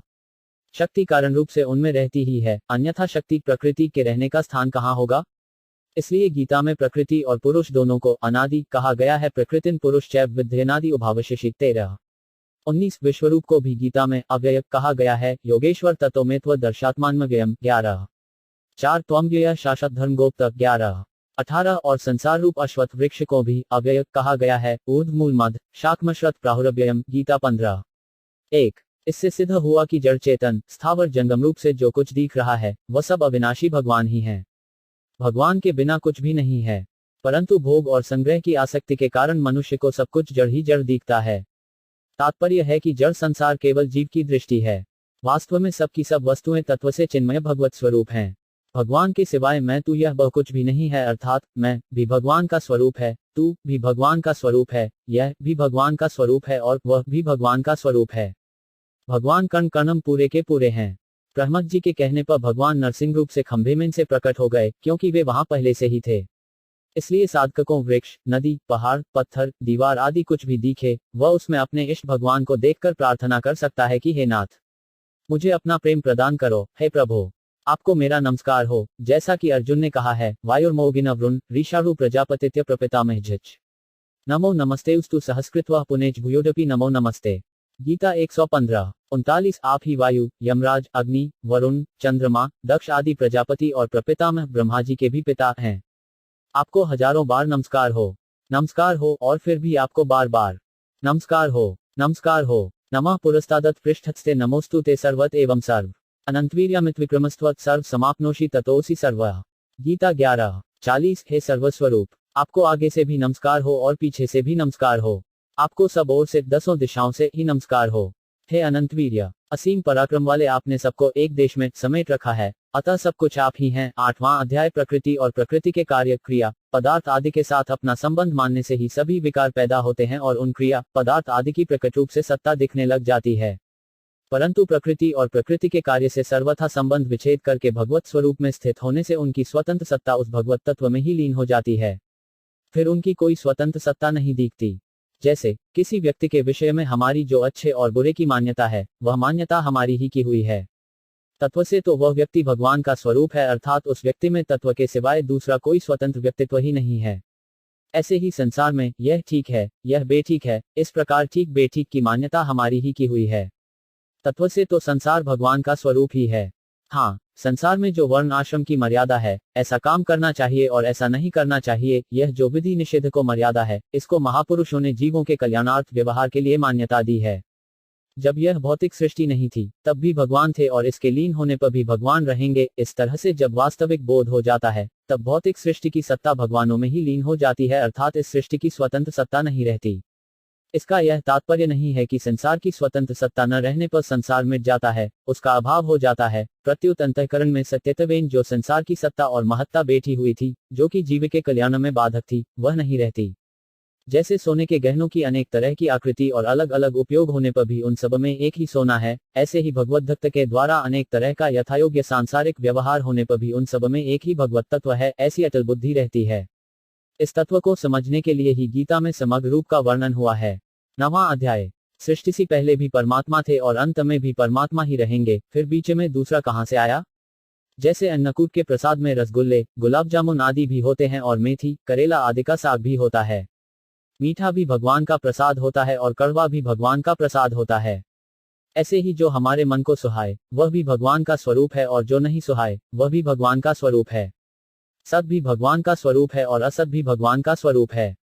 अमृत भी भगवान का स्वरूप है और मृत्यु भी भगवान का स्वरूप है। अमृत चैव मृत्युश्च सत्सच्चाम अर्जुन, गीता 9। 19 मृत्यु सर्वस्यशाहम, गीता 10। 34 नामदेव जी महाराज के घर में आग लगी तो लोगों ने उनको समाचार दिया। घर में आग लगने का समाचार सुनकर नामदेव जी प्रसन्नता से नाचने लगे कि मेरे घर में मेरे और मालिक भगवान के सिवाय और कौन बिना पूछे आ सकता है। भगवान ही मेरे घर में अग्नि रूप से आए हैं और वस्तुओं का भोग लगा रहे हैं। घर से बाहर कई चीजें पड़ी हुई थीं, उनको भी नामदेव जी उठाकर घर के भीतर अग्नि में डालने लगे कि महाराज, इनका भी भोग लगाओ। फिर रातों रात भगवान ने नामदेव जी का छप्पर बना दिया, क्योंकि जो जिस वस्तु का भोग लगाता है, उसे वही वस्तु प्रसाद रूप से मिलती है। मीराबाई के पास सिंह भेजा गया तो मीराबाई प्रसन्न हो गई कि प्रहमत जी के भगवान नरसिंह जी आ गए। उन्होंने उस सिंह की आरती की, माला पहनाई, उसको जल का छींटा लगा तो वह वापस चला गया। तात्पर्य है कि भगवान किसी भी रूप में आए, भक्त उनको पहचान लेता है। भगवान चाहे किसी भी रूप में आए, उनकी मर्जी है। सुंदर दृश्य हो, पुष्प खिले हों, सुगंध आ रही हो तो वह भी भगवान का रूप है, और मांस, हड्डियां, मैला पड़ा हो, दुर्गंध आ रही हो तो वह भी भगवान का रूप है। भगवान के सिवाय कुछ नहीं है। भगवान ने राम, कृष्ण आदि रूप भी धारण किए और मत्स्य, कच्छप, वराह आदि रूप भी धारण किए। वे कोई भी रूप धारण करें, हैं तो भगवान ही। रूप तो भगवान का है और क्रिया उनको लीला है। कोई पाप, अन्याय करता हुआ दिखे तो समझें कि भगवान कलयुग की लीला कर रहे हैं। वे जैसा रूप धारण करते हैं, वैसी ही लीला करते हैं। वराह, सूअर का रूप धारण करके वे वराह की तरह लीला करते हैं, और मनुष्य का रूप धारण करके वे मनुष्य को तरह लीला करते हैं। वे कोई भी रूप धारण करके कैसी ही लीला करें, भक्त की दृष्टि भगवान को छोड़कर कहीं जाती ही नहीं। जब सब कुछ वे ही हैं, फिर भक्त उनके सिवाय और किसको देखे? इसलिए भक्त कहता है, त्वमेव माता च पिता त्वमेव बंधुश्च सखा त्वमेव विद्या द्रविण त्वमेव सर्व मम देव देव। इस श्लोक के दो अर्थ होते हैं, एक, आप ही माता हो, आप ही पिता हो, आप ही बंधु हो, आप ही सखा हो, आप ही विद्या हो, आप ही धन हो, हे देव देव, मेरे सब कुछ आप ही हो। दो, मेरी माता भी आपका स्वरूप है, मेरे पिता भी आपके स्वरूप हैं, मेरे बंधु भी आपके स्वरूप हैं, मेरे सखा भी आपके स्वरूप हैं, मेरी विद्या भी आपका स्वरूप है, मेरा धन भी आपका स्वरूप है, हे देव देव, मेरा सब कुछ आपका ही स्वरूप है। अपना कोई एक अत्यंत प्रिय व्यक्ति मिल जाए तो बड़ा आनंद आता है, परंतु जब सब रूपों में ही अपने अत्यंत प्रिय इष्ट भगवान मिले तो आनंद का क्या ठिकाना है। इसलिए सब रूपों में अपने प्यारे को देख देख कर प्रसन्न होते रहें, मस्त होते रहें। कभी भगवान सौम्य रूप से आते हैं, कभी क्रूर रूप से आते हैं, कभी ठंड रूप से आते हैं, कभी गर्मी रूप से आते हैं, कभी वायु रूप से आते हैं, कभी वर्षा रूप से आते हैं, कभी बिजली रूप से चमकते हैं, कभी मेघ रूप से गर्जना करते हैं। तात्पर्य है कि अनेक रूपों से भगवान ही भगवान आते हैं। जहां मन जाए वहीं भगवान है। अब मन को एकाग्र करने की तकलीफ क्यों करें? मन को खुला छोड़ दें। यह दृढ़ विचार कर लें कि मेरा मन जहां भी जाए, भगवान में ही जाता है, और मेरे मन में जो भी आए, भगवान ही आते हैं, क्योंकि सब कुछ एक भगवान ही है। भगवान कहते हैं, यो मां पश्यति सर्वत्र सर्वचर मयि पश्यति तस्याह न प्रणश्यामि स चर में न प्रणश्यति। गीता 6:30। जो भक्त सब में मुझे देखता है और मुझ में सबको देखता है, उसके लिए मैं अदृश्य नहीं होता और वह मेरे लिए अदृश्य नहीं होता। जैसे सब जगह बर्फ ही बर्फ पड़ी हो तो बर्फ कैसे छिपेगी? बर्फ के पीछे बर्फ रखने पर भी बर्फ ही दिखेगी। ऐसे ही जब सब रूपों में भगवान ही हैं, तो फिर वे कैसे छिपें, कहाँ छिपें और किसके पीछे छिपें? 10वां, गीता में किसी मत का आग्रह नहीं है, प्रत्युत केवल जीव के कल्याण का आग्रह है। मतभेद गीता में नहीं है, प्रत्युत टीकाकारों में है। गीता के अनुसार चलने से सगुण और निर्गुण के उपासकों में परस्पर खटपट नहीं हो सकती। गीता में भगवान साधक को समग्र की तरफ ले जाते हैं। सगुण निर्गुण, साकार निराकार, द्विभुज, चतुर्भुज, सहस्रभुज आदि सब रूप समग्र परमात्मा के ही अंतर्गत हैं। समग्र रूप में कोई भी रूप बाकी नहीं रहता। किसी की भी उपासना करें, संपूर्ण उपासनाएं समग्र रूप के अंतर्गत आ जाती हैं। संपूर्ण दर्शन समग्र रूप के अंतर्गत आ जाते हैं। अतः सब कुछ परमात्मा के ही अंतर्गत है। परमात्मा के सिवाय किंचिमात्र भी कुछ नहीं है, इसी भाव में संपूर्ण गीता है। सब कुछ परमात्मा ही है, यह खुले नेत्रों का ध्यान है। इसमें न आंख बंद करने ध्यान की जरूरत है, न कान बंद करने नादानुसंधान की जरूरत है, न नाक बंद करने प्राणायाम की जरूरत है। इसमें न संयोग का असर पड़ता है, न वियोग का, न किसी के आने का असर पड़ता है, न किसी के जाने का। जब सब कुछ परमात्मा ही है तो फिर दूसरा कहां से आए, कैसे आए? गीता समग्र को मानती है, इसीलिए गीता का आरंभ और अंत शरणागति में हुआ है। शरणागति से ही समग्र की प्राप्ति होती है। साधक संजीवनी टीका लिखते समय हमारी समझ में निर्गुण की मुख्यता रही, क्योंकि हमारी पढ़ाई में निर्गुण की मुख्यता रही और विचार भी उसी का किया। परंतु निष्पक्ष होकर गहरा विचार करने पर हमें भगवान के सगुण समग्र स्वरूप तथा भक्ति की मुख्यता दिखाई दी। केवल निर्गुण की मुख्यता मानने से सभी बातों का ठीक समाधान नहीं होता, परंतु केवल सगुण की मुख्यता मानने से कोई संदेह बाकी नहीं रहता। समग्रता सगुण में ही है, निर्गुण में नहीं। भगवान ने भी सगुण को ही समग्र कहा है, अक्षयम समग्र माम, गीता 7:1। गीता का सर्वोपरि सिद्धांत है, वासुदेव सर्वम, अर्थात सब कुछ भगवान ही है। संसार के विषय में दार्शनिकों के अनेक मतभेद हैं।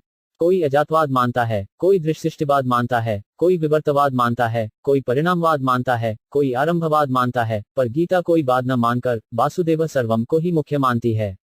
वासुदेव सर्वम में सभी वाद मत समाप्त हो जाते हैं। कारण कि जब तक अहम की सूक्ष्म गंध रहती है, तभी तक दार्शनिकों में और दर्शनों में मतभेद रहता है, जबकि वासुदेव सर्वम में अहमी की सूक्ष्म गंध भी नहीं रहती।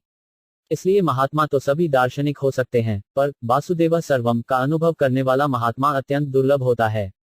भगवान कहते हैं, बहुना जन्मनाम ते ज्ञानवान मां प्रपद्यते वासुदेव सर्विति सर महात्मा सुदुर्लभ।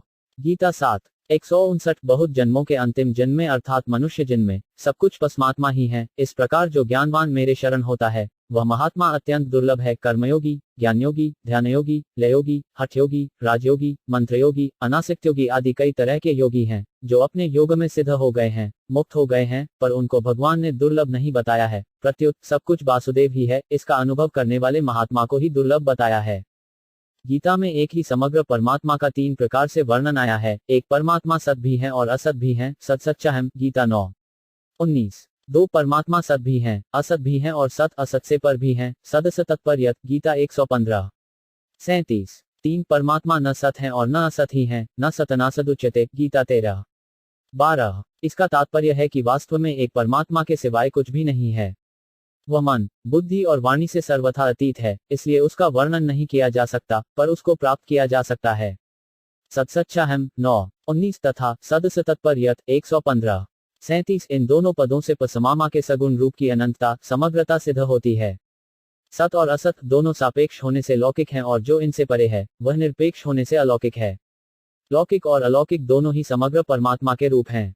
परमात्मा की परा और अपर प्रकृति सत असत से परे नहीं है, पर परमात्मा सत असत से परे भी हैं। मत्तः परतर नान्यते किल्लिदस्ति धनंजय। गीता 7:7। अर्जुन, सदस तत्पर्यत पदों से मानो यह कहते हैं कि सत भी आप हैं, असत भी आप हैं और सत असत के सिवाय जो भी हमारी कल्पना में आ सकता है वह भी आप ही हैं। ज्ञान की दृष्टि से जो न सत कहा जा सकता है और न असत कहा जा सकता है वह अनिर्वचनीय तत्व भी आप ही हैं। न सत नासद उच्यते। गीता 13:12। तात्पर्य है कि आपके सिवाय न तो कोई हुआ है, न कोई है, न कोई होगा और न कोई हो ही सकता है, अर्थात केवल आप ही आप हैं। गीता में भगवान को भी समग्र कहा है, अक्षयम समग्र माम। गीता 7:1। कर्मों को भी समग्र कहा है, यज्ञाचरतः कर्म समग्रम। गीता 4:23। और संसार को भी समग्र कहा है, तेजोभिरापूर्य जगत समग्रम। गीता 115:30। इसका तात्पर्य है कि सब भगवान के ही रूप हैं। मैं सेंट सेट हैं, मेनी मैं साधक कई प्रकार के होते हैं और अलग अलग साधनों से भिन्न भिन्न उपास्य देवों की उपासना करते हैं, परंतु वास्तव में उन सभी साधकों के द्वारा एक ही समग्र भगवान की उपासना होती है। मामोपास्ते। गीता 9:15। त्रैविद्या माम। गीता 9:20। तेजपि माम। गीता 9:23। अहम ही सर्वज्ञाना भोक्ता च प्रभुगव च। गीता 9:24। कारण कि एक ही भगवान अनेक रूपों में प्रकट हुए हैं। ब्रह्मण्याधाय कर्माणि सिणुते कत्वा करोति यः लिप्यते न सपापेन पद्म पत्रमिवंसा। गीता 5:10। जो भक्त संपूर्ण कर्मों को परमात्मा में अर्पण करके और आसक्ति का त्याग करके कर्म करता है वह जल से कमल के पत्ते की तरह पाप से लिप्त नहीं होता। यहाँ सगुण ईश्वर को ब्रह्म कहने का तात्पर्य है कि ईश्वर सगुण, निर्गुण, साकार, निराकार सब कुछ है, क्योंकि वह समग्र है। समग्र में सब आ जाते हैं। श्रीमद्भागवत में भी ब्रह्म, निर्गुण निराकार, परमात्मा सगुण निराकार और भगवान सगुण साकार तीनों को एक बताया है। वदंती अज्ञान मध्यम रहोति परमात्मेति भगवानेति शब्दस्ते। श्रीमद्धा 0:1-2। 11 तत्वज्ञ महापुरुष उस ज्ञान स्वरूप एवं अद्वितीय तत्व को ही ब्रह्म, परमात्मा और भगवान इन 3 नामों से कहते हैं।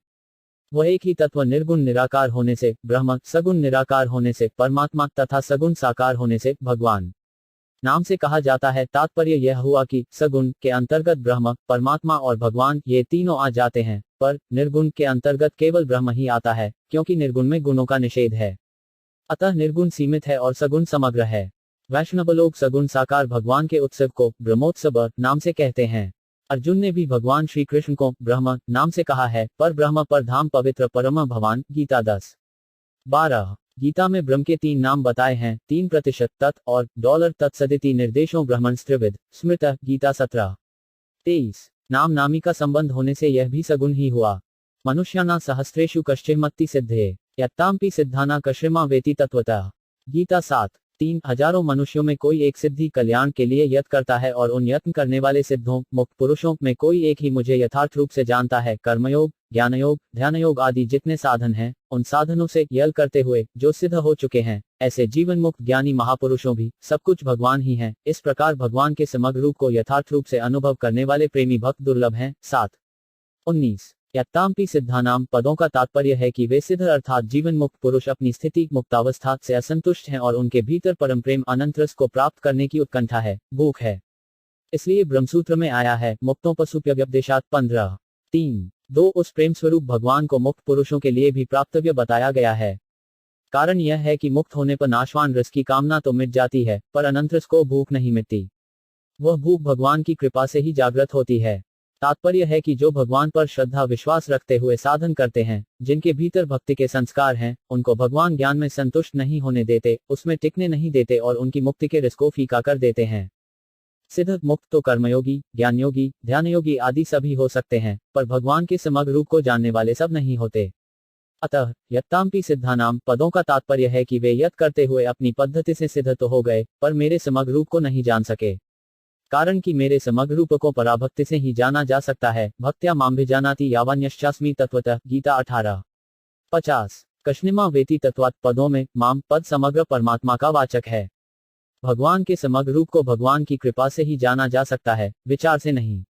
अर्जुन ने भी गीता सुनने के बाद भगवान से कहा है कि आपको कृपा से मेरा मोह नष्ट हो गया और स्मृति प्राप्त हो गई। नष्टो मोह स्मृतिर्लब्धा त्वत्प्रसादान्म्याच्युत, गीता 18:73। जैसे दूध पिलाते समय गाय अपने बछड़े को स्नेहपूर्वक चाटती है तो उससे बछड़े की जो पुष्टि होती है, वह केवल दूध पीने से नहीं होती। ऐसे ही भगवान को कृपा से जो ज्ञान होता है, वह अपने विचार से नहीं होता, क्योंकि विचार करने में स्वयं की सत्ता रहती है।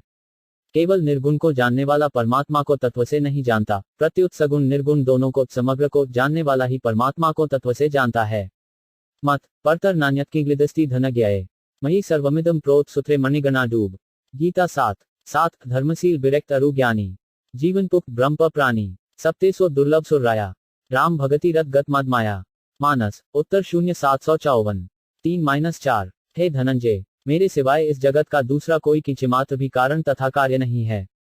जैसे सूत की मणियां सूत के धागे में पिरोई हुई होती हैं, ऐसे ही यह संपूर्ण जगत मुझ में ही ओतप्रोत है। इस श्लोक में मत पद समग्र परमात्मा का वाचक है, जो पता और अपर दोनों प्रकृतियों का मालिक है।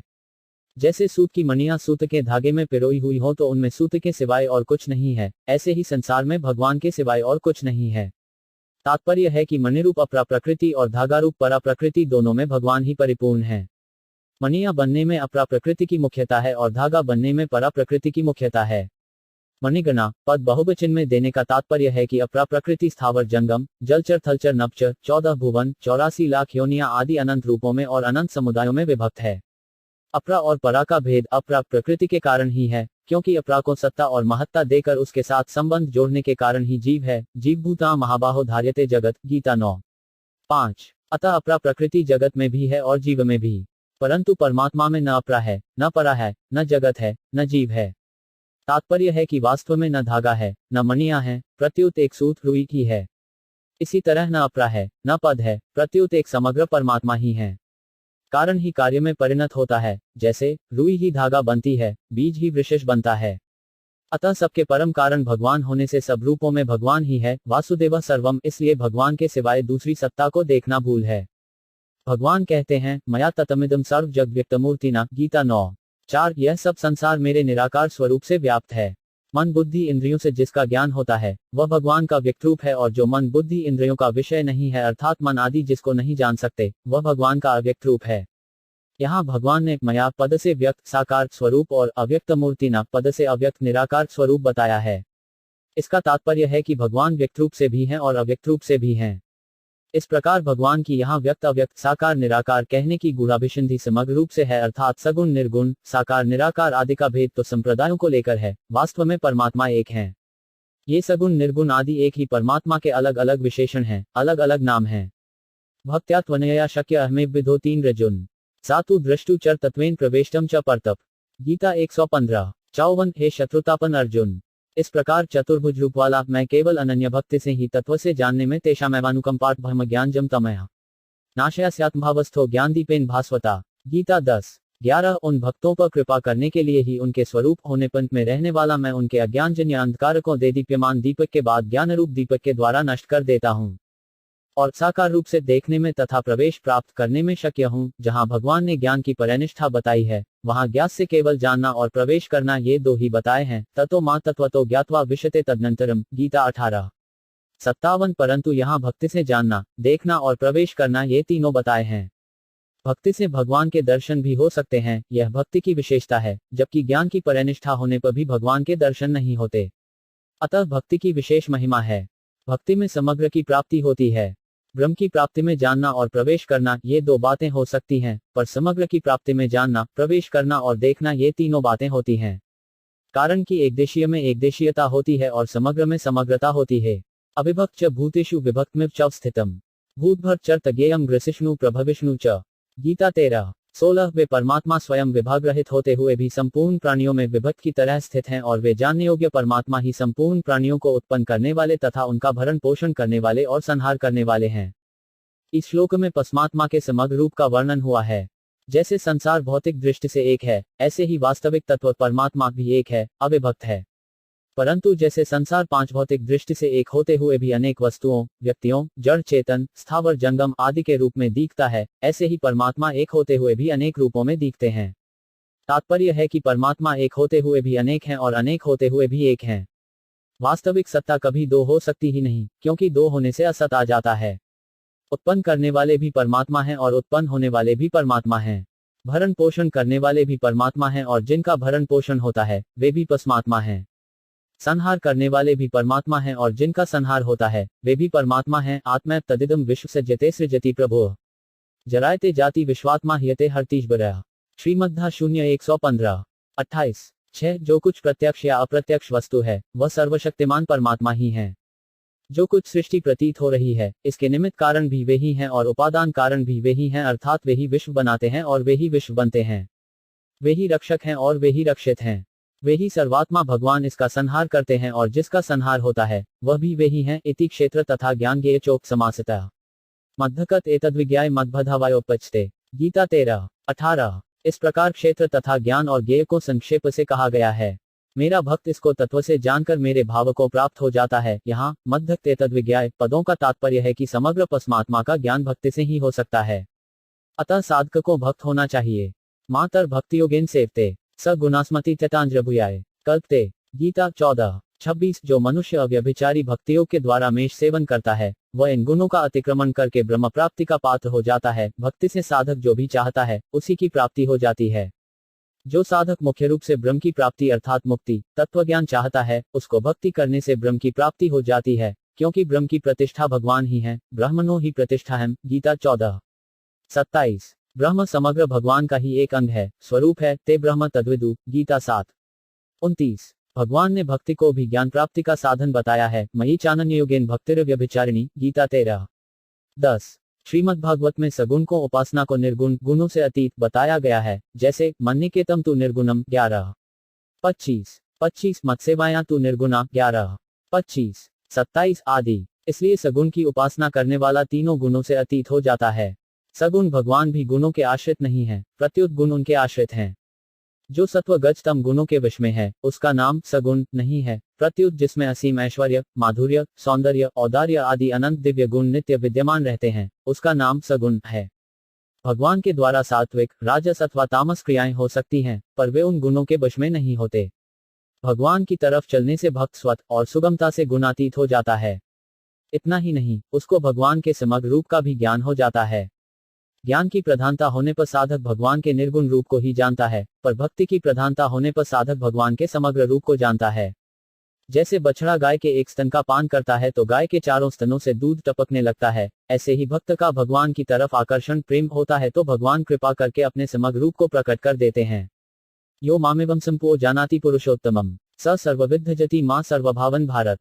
गीता 15:19। हे भरतवंशी अर्जुन, इस प्रकार जो मोहरहित मनुष्य मुझे पुरुषोत्तम जानता है वह सर्वज्ञ सब प्रकार से मेरा ही भजन करता है। प्रेम भगति जल बिनु रघुराई अभियंत मल कबहु न जाए। मानस उत्तर 49:3। सर्वज्ञ नहीं होता, जो अक्षर से अतीत और अक्षर से उत्तम पुरुषोत्तम को जानता है वही मनुष्य सर्वविद अर्थात समग्र को जानने वाला है। ऐसा सर्वविद भक्त सब प्रकार से भगवान में ही लगा रहता है। सर्वथा वर्तमानोदपि स योगी में ही वर्ते। गीता 6:31। क्योंकि उसकी दृष्टि में एक भगवान के सिवाय दूसरा कोई होता ही नहीं। गीता में सर्वविद शब्द केवल भक्त के लिए ही आया है। भक्त समग्र को अर्थात लौकिक और अलौकिक दोनों को जानता है, इसलिए वह सर्वविद होता है। लौकिक के अंतर्गत अलौकिक नहीं आ सकता, पर अलौकिक के अंतर्गत लौकिक भी आ जाता है। अतः निर्गुण तत्व अक्षर को जानने वाला ब्रह्मज्ञानी सर्ववित नहीं होता, प्रत्युत समग्र भगवान को जानने वाला भक्त सर्ववित होता है। भक्त्या मां भिजानाति यावान्यश्वास्मि तत्वतः ततो मां तत्वतो ज्ञात्वा विशते तदनंतरम। गीता 18:57। पराभक्ति से मुझे मैं जितना हूँ और जो हूँ इसको तत्व से जान लेता है, फिर मुझे तत्व से जानकर तत्काल मुझ में प्रविष्ट हो जाता है। परमात्मा के निर्गुण और सगुण स्वरूप को और राम, कृष्ण, शिव, गणेश, शक्ति, सूर्य आदि अनेक रूपों में प्रकट होकर परमात्मा लीला करते हैं, उनको भी जान लेना यही पराभक्ति से यावान अर्थात समग्र रूप को जानना है। यावान यश्चास्मि, मैं जितना हूँ और जो हूँ, यह बात सगुण की ही है, क्योंकि यावान तावान निर्गुण में हो सकता ही नहीं, प्रत्युत सगुण में ही हो सकता है। चतुश्लोकी भागवत में भी भगवान ने यावान पद का प्रयोग करते हुए ब्रह्मा जी से कहा है, यान यथाभावो यद्गुण कर्म का तथैव तत्वविज्ञानमस्तु ते मदनुग्रहमत। श्रीमद्धार 2:9-31। मैं जितना हूँ, जिस भाव वाला हूँ, जिन रूप, गुण और कर्मों वाला हूँ, उस मेरे समग्र रूप के तत्व का यथार्थ अनुभव तुम्हें मेरी कृपा से ज्यों का त्यों हो जाए। यावान यश्चास्मि का वर्णन भगवान ने गीता में 7वें अध्याय के 30वें श्लोक में साधिभूताधिदैवम मां साध्यज्ञम च ये विदु पदों में किया था। इससे सगुण की विशेषता तथा मुख्यता सिद्ध होती है। ज्ञान मार्ग से चलने वाले को जब ज्ञानोत्तर काल में भक्ति प्राप्त होती है तब उसमें तत्व से जानना, ज्ञात्वा और प्रविष्ट होना, विषते, ये दो ही होते हैं, दर्शन नहीं होते। उनमें कोई कमी तो नहीं रहती, पर दर्शन की इच्छा उनमें नहीं होती। परंतु आरंभ से ही भक्ति मार्ग से चलने वाले को तत्व से जानने, ज्ञातुम और प्रविष्ट होने, प्रवेष्टुमु के सिवाय भगवान के दर्शन दृष्टुम भी होते हैं। गीता 11:54। इसलिए ज्ञानमार्गी संतों में भगवत प्रेम भक्ति की बात तो आती है, पर दर्शन की बात नहीं आती। 11वां अध्याय भगवान के समग्र रूप का अर्थात वासुदेव सर्वम का अनुभव अनेक दृष्टियों से हो सकता है। जैसे एक क्रिया, पदार्थ और व्यक्ति का तो आदि और अंत होता है, पर सत्ता निरंतर ज्यां की त्यों रहती है। इसलिए मनुष्य मात्र को क्रिया, पदार्थ और व्यक्ति के अभाव का तो अनुभव होता है, पर अपनी सत्ता के अभाव का अनुभव कभी किसी को नहीं होता। इस नित्य निरंतर रहने वाली सत्ता का अनुभव होना विवेक की दृष्टि से वासुदेव सर्वम है। दो सृष्टि से पहले भी केवल भगवान थे और पीछे भी केवल भगवान रहेंगे, फिर बीच में भगवान के सिवाय दूसरा कैसे आ सकता है? यह युक्ति की दृष्टि से वासुदेव सर्वम है। 3 मेरे तो एक भगवान ही हैं, भगवान के सिवाय मेरा कोई है ही नहीं और कोई है तो होगा, हमें उससे क्या मतलब? यह सीधे सरल विश्वासी भक्तों की दृष्टि से वासुदेव सर्वम है। जैसे ब्रज में एक साधु कुएं पर किसी से बातें कर रहा था कि ब्रह्म ऐसा होता है, जीव ऐसा होता है, आदि आदि। वहां जल भरने के लिए आई एक गोपी ने ये बातें सुनी तो उसने दूसरी गोपी से पूछा, अरे वीर, ये ब्रह्म, जीव आदि क्या होते हैं? वह गोपी बोली कि ये हमारे लाला के ही कोई सगे संबंधी होंगे, तभी साधु लोग उनकी बात करते हैं, नहीं तो साधुओं को लाला के सिवाय और से क्या मतलब? 4 जिसके भीतर जानने की व्याकुलता है, दिन में भूख नहीं लगती, रात में नींद नहीं आती, वह किसी सन्नत से सुनकर अथवा पुस्तकें पढ़कर दृढ़तापूर्वक मान लेता है कि सब कुछ भगवान ही है। भगवान कैसे हैं इसका तो पता नहीं, पर भगवान के सिवाय कुछ नहीं है। यह संत के वचनों पर विश्वास की दृष्टि से वासुदेव सर्वम है। वचन पर प्रत्यक्ष से भी बढ़कर विश्वास होने पर फिर वैसा ही दिखने लग जाता है, अर्थात अनुभव हो जाता है। 12वां अध्याय चाहे अद्वैतवाद माने, चाहे विशिष्टाद्वैतवाद माने, चाहे द्वैतवाद माने, चाहे द्वैताद्वैतवाद माने, चाहे शुद्धाद्वैतवाद माने, चाहे अचिंत्य भेदाभेदवाद माने, सब में परमात्मा एक ही है। परमात्मा को चाहे द्विभुजी माने, चाहे चतुर्भुजी माने, चाहे सहस्रभुजी विराट रूप माने, चाहे साकार माने, चाहे निराकार माने, चाहे नराकार राम, कृष्ण आदि माने, चाहे निराकार गंगाजी माने, चाहे निर्गुण माने, चाहे सगुण माने, परमात्मा तो एक ही है। वे एक ही परमात्मा अनेक रूपों से प्रकट हुए हैं। सबके सब रूप एक ही समग्र परमात्मा के अंग हैं। किसी भी एक अंग को पकड़ ले तो समग्र परमात्मा की प्राप्ति हो जाएगी। परमात्मा के एक नाम को ही पकड़ ले तो उसी से समग्र परमात्मा की प्राप्ति हो जाएगी। हाथी की पूंछ ही पकड़ ले तो भी हाथी पकड़ में आ जाएगा। परमात्मा पूर्ण है, ऐसी कोई जगह नहीं है जहां परमात्मा न हो। सर्वतः पाणिपाद तत्सर्वतो 5 शिशिरोमुखमा सर्वतः भृतिम ललोके सर्वमावृत्या तिष्ठति। गीता 13 वे परमात्मा सब जगह हाथों और पैरों वाय, सब जगह नेत्रों, सिरों और मुखों वाय तथा सब जगह कानों वाय हैं। वे संसार में सबको व्याप्त करके स्थित हैं। कलम और स्याही में किस जगह कौन सी लिपि नहीं है? जानकार आदमी उस एक ही कलम और स्याही से अनेक लिपियां लिख देता है। सोने की डली में किस जगह कौन सा गहना नहीं है? सुनार उस एक डलीमैन से कड़ा, कंठी, हार, नथ आदि अनेक गहने निकाल लेता है। इसी तरह लोहे में किस जगह कौन सा अस्त्र शस्त्र नहीं है? मिट्टी और पत्थर में किस जगह कौन सी मूर्ति नहीं है? ऐसे ही भगवान में किस जगह क्या नहीं है? भगवान से ही यह सब सृष्टि पैदा हुई है और अंत में उसी में लीन हो जाती है। पहले भी वही है, पीछे भी वही है, फिर बीच में दूसरी चीज कैसे आए, कहां से आए? इस बात को दृढ़ता से स्वीकार कर ले तो फिर भगवान दिखने लग जाएंगे, क्योंकि वास्तव में है ही वही। जैसे मिट्टी से पैदा होने वाली सब चीजें मिट्टी ही होती हैं। इसकी परीक्षा करनी हो तो लोहे की एक परात लें, उसमें सूखी मिट्टी तौलकर डाल दें, फिर उसमें गेहूं भी तौलकर बो दें और जल डालते रहें। कुछ दिनों में गेहूं के पौधे हो जाएंगे। अब मिट्टी को सर्वथा सूखने के बाद तौलकर देखें तो मिट्टी कम निकलेगी, परंतु मिट्टी के साथ साथ गेहूं के पौधों को भी तौलें तो कुल वजन उतना ही निकलेगा जितना पहले केवल मिट्टी का था। इससे यह सिद्ध हुआ कि जितनी मिट्टी कम हुई थी उतनी पौधों के रूप में परिणत हो गई। अतः गेहूं के पौधे मिट्टी ही हुए। गेहूं को खा लें अथवा पीस दे तो वे मिट्टी ही हो जाएंगे। ऐसे ही हमारे शरीर भी मिट्टी के ही बने हुए हैं और अंत में मिट्टी में ही मिल जाएंगे। इसी तरह यह सब संसार परमात्मा से ही बना हुआ है। अतः कोई सा भी रूप दिखे वह परमात्मा ही है, ऐसा दूरतापूर्वक मान ले तो असली ज्ञान हो जाएगा। कितना सुगम और सरल साधन है। 13वां अध्याय सब कुछ भगवान ही है। इस बात को कोई जानना चाहे तो वह एकांत में बैठ जाए और यह प्रार्थना शुरू कर दे कि हे नाथ, मैं आपको कैसे जानूं। कत्थ विद्यामह योगिनस्त्वा सदा परिचितन। गीता 10:17। सब कुछ आप ही हैं, इसको मैं कैसे जानूं, कैसे जानूं, कैसे जानूं। इस तरह भीतर से लगन लगा दे। एक कहानी है। एक बहुत दरिद्र आदमी था। वह एक महात्मा के पास गया और बोला कि महाराज, मेरे पर बहुत कर्जा है, खाने पीने की, रहने की, कपड़े की बहुत तंगी है, ऐसी कृपा करो कि कर्जा उतर जाए। महात्मा ने पूछा कि तेरे घर में बड़ी चीज क्या है? वह बोला कि एक खरान करने की बड़ी शिला है, जिस पर बैठकर मैं स्नान किया करता हूँ, उससे बड़ी और कोई चीज नहीं है। महात्मा बोले कि तू अभी जाकर बैठ जा और कहना शुरू कर दे कि यह शिला सोने की हो जाए, शिला सोने की हो जाए, शिला सोने की हो जाए, शिला सोने की हो जाए। इतना सोना तो काफी है ना? वह बोला कि महाराज, कर्जा तो उसके एक टुकड़े से ही उतर जाएगा। महात्मा बोले कि अब तू जा और 24 घंटे तक इस बात की धुन लगा दे। वह आदमी घर गया और शिला सोने की हो जाए ऐसा कहना शुरू कर दिया। ऐसा कहते कहते 23 घंटे बीत गए तो उसने देखा कि अभी शिला का एक टुकड़ा भी सोने का नहीं हुआ। फिर भी वह कहता गया। 24 घंटे पूरा होने में 5-10 मिनट रह गए, तब भी शिला नहीं बदली, पर वह कहता गया। जब 1 मिनट बाकी रहा तब वह कहते कहते उकता गया और बोला कि सोने की नहीं तो लोहे की ही हो जाए। उसके ऐसा कहते ही चट वह शिला लोहे की हो गई। उसने महात्मा के पास जाकर कहा कि महाराज, वह शिला तो लोहे की हो गई, वह या तो पत्थर की ही रहती या सोने की हो जाती, लोहे की कैसे हो गई? महात्मा ने कहा कि तूने कहा होगा तभी वह लोहे की हो गई। तू उकता गया, इसलिए तेरे कहने से वह लोहे की हो गई। अगर तू उकताता नहीं और शिला सोने की हो जाए यह कहता रहता तो वह सोने की ही हो जाती, क्योंकि वही समय कहने का था। इस तरह साधक को चाहिए कि वह उकताए नहीं और आठों पहर भगवान के पीछे पड़ जाए कि मैं आपको कैसे जानूं, हे नाथ, मैं आपको जान जाऊं। ऐसी प्रार्थना सभी कर सकते हैं, क्योंकि भगवान के अंश होने से सबका भगवान ऊपर अधिकार है। भूख तंग करे तो रोटी खा ले, प्यास तंग करे तो जल पी ले, नींद तंग करे तो सो जाए, पर अपनी लगन नहीं छोड़े। मन लगे चाहे न लगे, ध्यान लगे चाहे न लगे, पर प्रार्थना नहीं छोड़े। भगवान बड़े दयालु हैं, प्राणी मात्र के सुहृद हैं, सुहृदन सर्वभूतानम। गीता 5:29। दया करके वे अपने आप को जना देंगे। शिला तो सोने की बनती है नहीं, पर संसार भगवत स्वरूप बनता नहीं, वह तो भगवत स्वरूप ही है, केवल अपनी धारणा बदलती है। इसलिए गोपियां भगवान से प्रार्थना करती हैं। दबित दृश्यताम। श्रीमद्धा 10:31। एक प्यारे, आप दीख जाओ, तो भगवान दीख गए, उनके बीच में ही प्रकट हो गए। तासामाविर्भूत छोरी। श्रीमद्धा 10:32। 2। इससे सुगम साधन और क्या होगा?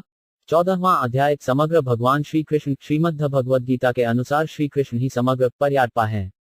परमश्रद्धेय श्री स्वामी जी महाराज ने गीता की टीका साधक संजीवनी के अनेक स्थलों पर भगवान श्री कृष्ण समग्र परमसात्मा के रूप में वर्णन किया है। उनमें से कुछ संकालित विषय यहाँ दिए जा रहे हैं। गीता समग्र की वाणी है, इसलिए गीता में सब कुछ है। जो जिस दृष्टि से गीता को देखता है, गीता उसको वैसी ही दिखने लगती है। ये यथा मां प्रपद्यन्ते तांस्थेव भजाम्यहम्। गीता 4:11। कुछ लोग ऐसा मानते हैं कि भगवान श्री कृष्ण एक योगी थे, ईश्वर नहीं थे। योग के 8 अंग हैं: यम, नियम, आसन, प्राणायाम, प्रत्याहार, धारणा, ध्यान और समाधि। योग दर्शन 2:29। इनमें सबसे पहले यम आता है। यम 5 हैं: अहिंसा, सत्य, अस्तेय, ब्रह्मचर्य और अपरिग्रह। योग दर्शन 2:30। अतः जो योगी होगा वह यम का पालन अवश्य करेगा, अर्थात वह सत्य ही बोलेगा। अगर वह असत्य बोलता है तो वह योगी नहीं हो सकता, क्योंकि उसने योग के पहले अंग यम का ही पालन नहीं किया। गीता में भगवान श्री कृष्ण ने जगह जगह अपने को ईश्वर कहा है। अतः अगर वे योगी हैं तो वे सत्य बोलते हैं, और अगर वे सत्य बोलते हैं तो वे समग्र ईश्वर हैं, यह मानना ही पड़ेगा। मयि सर्वाणि कर्माणि सन्न्यस्याध्यात्मचेतस। गीता 3:30। तू विवेकवती बुद्धि के द्वारा संपूर्ण कर्तव्य कर्मों को मेरे अर्पण कर। ऐसा कहने का तात्पर्य है कि क्रिया और पदार्थों अपने और अपने लिए न मानकर मेरे और मेरे लिए ही मान।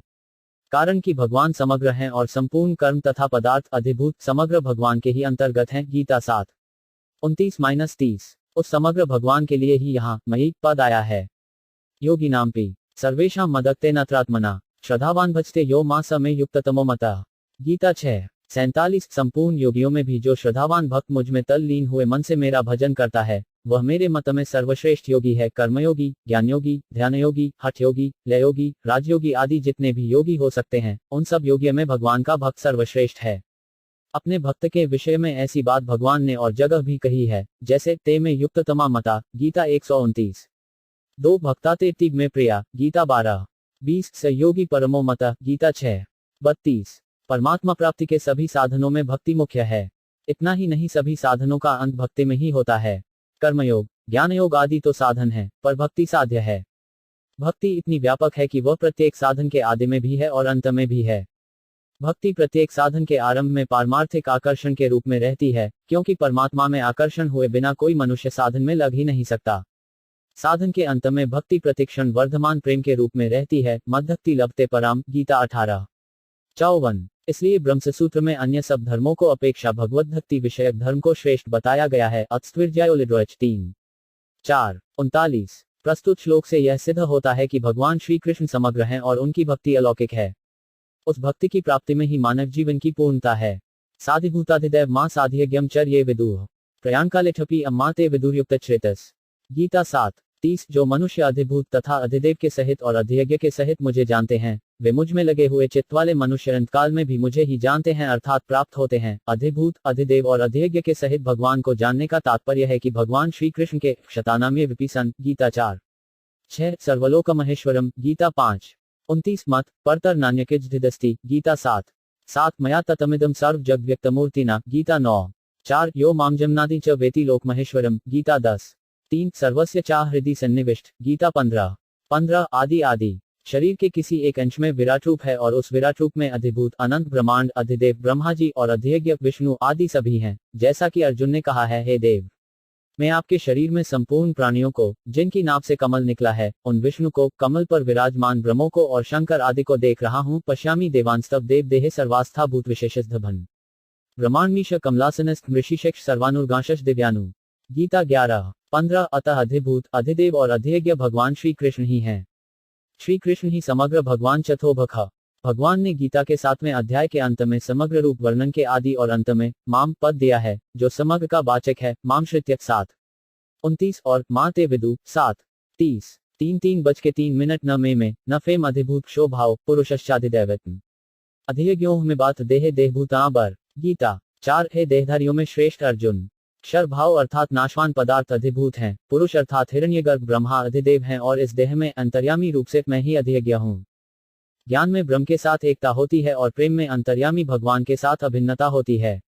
भगवान ने यहाँ अंतर्यामा अधियज्ञ को अपना स्वरूप बताया है। अतः ब्रह्म तो विशेषण है और अंतर्यामी विशेष्य है। ब्रह्मणो ही प्रतिष्ठा है। गीता 14:27। तात्पर्य है कि जिसको गीता ने समग्र कहा है, वह सबका रचयिता और नियंता अंतर्यामी मैं ही हूँ। इसी अंतर्यामी को 14वें अध्याय के 3-4 श्लोकों में मम यो निर्मह ब्रह्म तस्मै गर्भ दधाम्यहम् और अहम बीज प्रदः पिता पदों में अहम शब्द से कहा गया है।